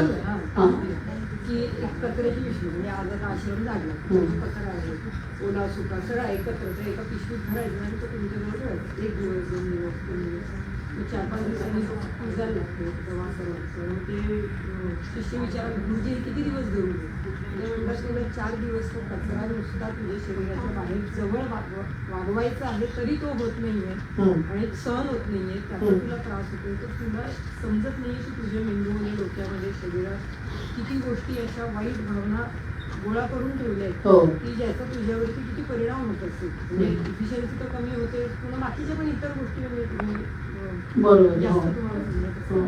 तर हे सगळं कळतं पण वळत नाही. मग ते वळवण्यासाठी काय केलं पाहिजे की कळतंय की या गोष्टीचा त्रास होतोय हे सोडून दिलं पाहिजे. ही अगदी शुल्लक गोष्ट आहे म्हटलं तर मग आपण त्याचं एवढं भाऊ का करतो किंवा आपण ते सोडून का नाही देऊ शकतो. म्हणजे आज मला इथे यायचं हा एक मोठा हे होता की हे सोडून द्यायला कसं शिकलं पाहिजे एखादी गोष्ट आणि ती खूप पटती आहे मनापासून ती होत नाही त्यासाठी काय करायचं. तर हा अतिशय कोर प्रश्न तुम्ही विचारलाय. मूळ प्रश्न आहे. कळतंयचा अर्थ नॉलेज आणि वळणं म्हणजे स्किल. ठीक आहे. तर फ्रंटल लोबच्या हार्ड ड्राईव्हमध्ये ते इन्फॉर्मेशन गेलंय की हे सोडून दिलं पाहिजे. So knowledge is there, how to translate it into skill. तर मी एक टेक्निक सांगते स्किल जर्नलची. तर एका स्किलसाठी आपण समजा 1 महिना घेतला, ठीक आहे, 4 आठवडे. पण मग रोज ही एक्सरसाइज केली पाहिजे आणि स्वतःला मार्क द्यायचे किंवा स्टार्स. ओके, हे मी स्वतःबद्दल करून चुकली आहे. बऱ्याचशे techniques I have done on myself. So they have worked on me. So समजा you want to learn the skill of letting go. तर tomorrow is a Monday. You can start from today. Sunday is a separate day. आम्ही जी thought diary देतो त्याच्यात ही मांडणी केली आहे दिवसांची. मंडे टू सॅटर्डे हा कामाचा दिवस आणि Sunday is a holiday. So संडेला अर्धा तास ठेवायचा स्वतःसाठी. So today is a Sunday. So spend half an hour. You choose one skill. So let us say you are choosing letting go as a skill to be learned. So make a diary आणि plan that की हे आता 4 आठवडे मी हे करणार आहे आणि मग स्टार्स द्यायच्या स्वतःला. ठीक आहे. 5 स्टार सिस्टम आपण ठरवूया की 5 स्टार सिस्टम फॉलो करणार. So if you do something very well give your self 5 stars. If you do something okay give yourself 1 star. Negative marking नाही आहे. ठीक आहे. आणि हे आता आठवडाभर करायचं. रोज दिवसभरात इफ यू फेल्ट की अरे हे मी धरून ठेवले I should let it go. ते तर जमलं, खूप छान जमलं तर 5 स्टार्स, थोडंसंच जमलं तर 1 स्टार आणि बाकी सगळं मध्ये. हे रात्री झोपताना करायचं स्वतःसाठी.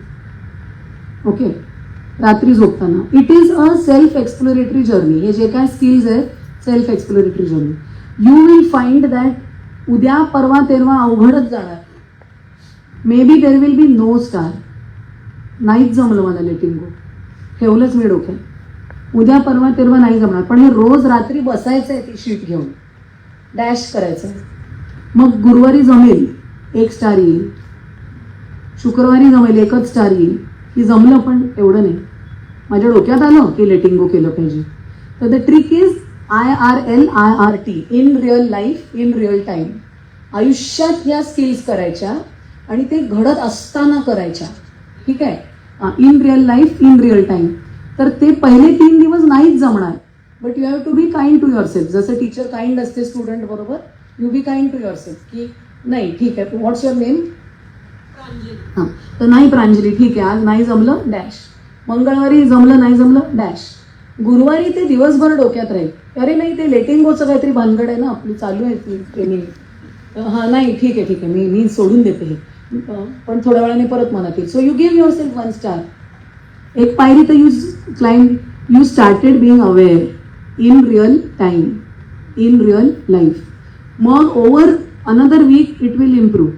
So we are again going by the method of learning mathematics. Simple problems घ्यायचे आधी, एकदम मोठी गोष्ट लेट गो इतक्या पटकन नाही जमणार. So start choosing your letting go items as very simple ones. Okay, आणि मग once you start doing that, मग ते दुसरं प्रॉब्लेम मॅथ्सच्या एक्सरसाइज मधला थोडा अवघड असतो, तिसरा अजून अवघड असतो, मग पुढच्या पानावर खरे अवघड प्रॉब्लेम सुरू होते. So then gradually by the time the 1 month ends you would have reached at least certification level. ठीक आहे. सो टास्क स्किल जर्नल आणि निगेटिव्ह मार्किंग नाही द्यायचं स्वतःला. 1 to 5 stars किंवा मग 0. So you try this and give me the feedback. Yes. हां, dementia हा क्लिनिकली सिग्नेचर्स काही टेस्ट आहे का क्लिनिकली डिमेन्शिया डायग्नोस होतो फ्रॉम EEG सिग्नल ओनली? नाही, EEG वरनं डिमेन्शिया डायग्नोज होत नाही, कारण EEG ॲक्टिव्हिटी जी आहे ती आपण स्काल्प रेकॉर्डिंग करतो आणि स्काल्पच्या खालचे न्यूरॉन्स असतात ते अनेक वर्ष चांगलं काम करत राहतात, त्यामुळे त्याच्यावरनं डिमेन्शिया डायग्नोज होत नाही. न्यूरोसायकोमेट्रिक इव्हॅल्युएशनने डिमेन्शिया आहे की एज रिलेटेड मेमरी इम्पेअरमेंट आहे हे डिटरमाइन होतं. कारण समजा एक 65 वर्षाचे काका आले आणि म्हणाले की मी आजकाल विसरतो, मला डिमेन्शिया तर नाही झाला, अर्ली स्टेज. मग आम्ही त्यांची न्यूरोसायकोमेट्रिक इव्हॅल्युएशन करून घेतो. निम्हॅन्सची एक बॅटरी आहे, 4.5 तासाचे प्रश्न उत्तरांची टेस्ट आहे. कारण आपण पाहिलं केवढ्या प्रकारची बुद्धिमत्ता आहे. नुसतंच आज काय खाल्लं आणि तुम्ही कधी पास झाला 10वी, that is not memory. Memory is a lot of things. त्यामुळे 4.5 तासाची कंप्लीट बॅटरी आहे. निम्हॅन्सची आहे, PGI चंदीगडची आहे, इंडियामध्ये 2-3 ठिकाणी या batteries are psychological evaluation test. पण 4.5 तास can be very exhausting for a person who is already saying की मी बहुतेक विसरते. तर मग ॲव्हरेज व्हर्जन्स निघालेत जे 2 तासाच्या बॅटरीज आहेत, ज्या आम्ही आमच्या क्लिनिकमध्ये न्यूरोसायकोलॉजिस्टकडनं करून घेतो. मग त्या पहिल्या बॅटरीवरनं कळतं की डेफिसिट आहे की नाही. जसं ॲडनब्रुक्स कॉग्निटिव्ह एक्झामिनेशन म्हणून आहे, तर त्याचा कट ऑफ आहे 85. तर मग त्याच्या खाली असेल तर मग पॉसिबली कॉग्निटिव्ह इम्पेअरमेंट, त्याच्याहून जास्त असेल तर नो कॉग्निटिव्ह इम्पेअरमेंट. मग कॉग्निटिव्ह इम्पेअरमेंट एज रिलेटेड आहे की डिमेन्शियाची सुरुवात आहे साठी मग फॉलोअप लागतो. डिमेन्शियाचा बाय डेफिनेशन कमीत कमी 6 महिन्यांची हिस्ट्री लागते. एखाद्या माणसाला early stage dementia common human बिईंगला किंवा फॅमिलीला कसं आयडेंटिफाय करू शकतो? त्याच्यासाठीच ही बॅटरी करावी लागते. आम्ही OPD मध्ये 3 minute टेस्ट करतो, म्हणजे एक स्क्रीनिंग बघायला. त्याने केव्हा अप्रोच व्हावं, त्याला कसं कळेल की थोडी जरी शंका आली तरी यायचं आहे.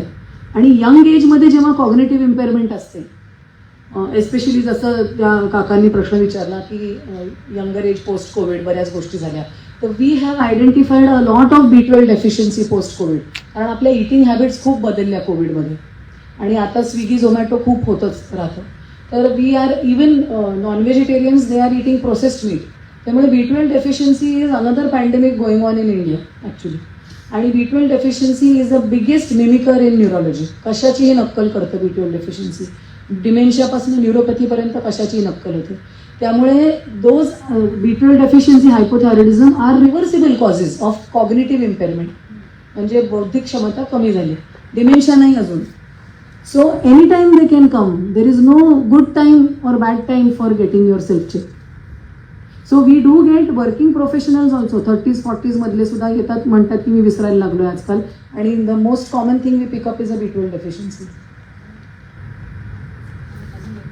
How to get connected with your group, because I belong to an educational institute. Okay. If I could manage some of your session for my Indian students. Of course, it would be a pleasure for me. Contact details असेल ना नंतरच्या स्लाईडवरती. I have my brochure also with me. I will give it to you. आता आहे माझ्याकडे, मी देते. Last slide- last slide. Instaचं आहे ना, you can follow on that. If you are on Insta and you scan this QR code, you will be directed to our page. Facebook पण असेल ना. हां, फेसबुकपेक्षा इन्स्टावर Insta. ॲक्टिव्ह जास्त होत, कारण आम्ही ते यूथ आमचे मॅनेज करतो. I'm not on Insta at all. Okay I'm on Facebook. Okay. फेसबुकवर पण पेज आहे आमचं, but young people keep posting more on this. I don't want to go on. Okay. आमच्या प्रोग्रामला आणि तुम्ही येऊ शकता नेक्स्ट संडे बाल शिक्षणला. So there you will get to know all the details. Yes. मला एक छोटंसं विचारायचं आहे की तुम्ही सगळं रिवायरिंग वगैरे सांगितलं, पण पॅरालिसिसमध्ये या सगळ्या टेक्निकचा उपयोग होऊ शकतो का? पॅरालिसिसमध्ये होतोच. In fact maximum exploitation of neuroplasticity rewiring was done in the realm of neuro rehabilitation. आता पॅरालिसिसमध्ये होतं काय की ओरिजिनल जे बेसिक घाव जो झाला ब्रेनवर तो किती मोठा झाला आणि कोणत्या लोकेशनला झाला त्याच्यावरनं ठरतं की ती व्यक्ती किती बरी होणार आहे, त्या व्यक्तीची नॅचरल हिलिंग कपॅसिटी किती आहे. आणि न्यूरोप्लास्टिसिटीचे जे प्रिन्सिपल्स आहेत, डिसिप्लिन, रेपिटेशन, सेलियन्स, त्या व्यक्तीला ते वाटलं पाहिजे तेवढं. तर रिपिटेशन म्हणजे सातत्य हे अतिशय महत्त्वाचं आहे. जसं मी त्यांना सांगितलं, लेटिंग गोसाठी रोज बसायचं 15 मिनिटं, रोज केलं तरच. सो न्यूरो रिहॅबमध्ये सातत्य हे अतिशय महत्त्वाचं असतं. न्यूरो रिहॅबसाठी ज्या थेरपीज वापरल्या जातात त्याला डोस असतो, ड्युरेशन असते आणि इंटेन्सिटी असते. जसं क्रोसिन 4 वेळा घेतो आपण, तसं ते न्यूरो फिजिओथेरपी किती वेळा करतोय. रिहॅब सेंटर्समध्ये ते दिवसातनं 2-2 तासाचे सेशन्स घेतात. तर सध्या भारतामध्ये रिहॅब हे कॉस्टली पडतं सामान्य माणसाला, कारण एवढंच. आणि it's a person intensive therapy. ती एक therapist has to be there with that person. So it's a very person intensive therapy. मग जसं रोबोटिक्स ऑटोमेशन येतं ह्याच्यामध्ये, त्याच्यामुळे उलट भारतामध्ये कॉस्ट वाढतीये, कारण ते रोबो वापरला आम्ही म्हणून मग कॉस्ट असून. सो अजून त्याचं म्हणजे गांधीनिझम व्हायचं आहे त्याचं अजून, की त्याला लो कॉस्ट अजून करायचं आहे. अजून टाटाचं मॉडेल आलं नाही आहे रिहॅबमध्ये. Any other questions?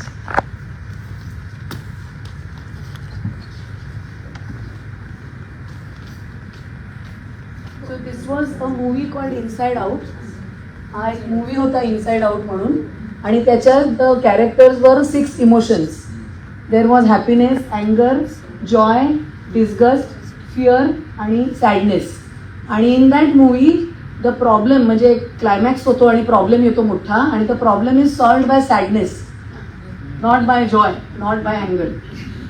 So sadness has evolutionary benefit. It makes us focused on the problems.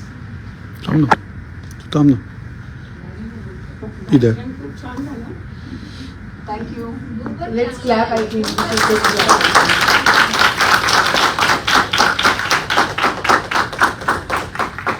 Absolutely heartfelt thanks. Thank you so much. And thanks to Shirish and Sumedha for having thought of this concept of wellness. So I'm doing a formal thanking to her. I mean, I'm sure that when we started the session, I said congratulations to each one of you.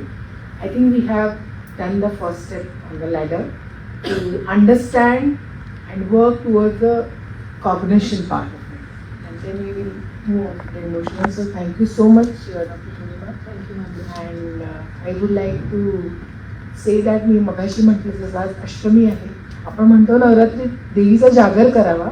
I think she has taught us to do the jagar of understanding ourselves better and then celebrating the Navratra in the right sense. Absolutely. And I would like to thank Sancheti management team for giving this hall, a beautiful venue to arrange this session. Thanks a lot. And we will ही प्रार्थना आनंद नाडकर्णी सरांनी translate केली आहे एका इंग्रजी प्रार्थनेवरनं. God give me the serenity to accept the things I cannot change, courage to change the things I can, and wisdom to know the difference. This is the core of आरिबिटी, की मी जे बदलू शकते ते बदलायचं धैर्य, जे नाही बदलू शकत ते ॲक्सेप्ट करण्यासाठी, आणि मग फरक कळण्यासाठी बुद्धिमत्ता. आणि मग त्यांना चाल लावली आमच्या कुलकर्णी मॅडमनी, ज्या आज नागपूरमध्ये आहेत. तर आय विल सिंग, तो please sing along with me.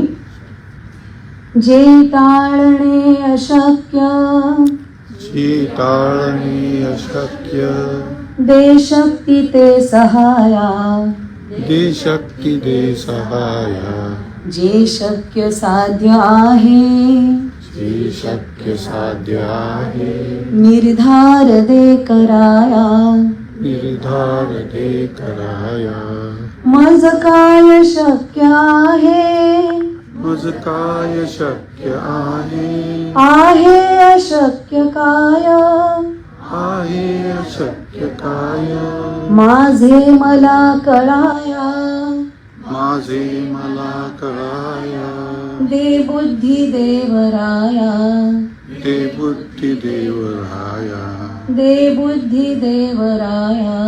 दे बुद्धी देवराया. थँक्यू. Thank you.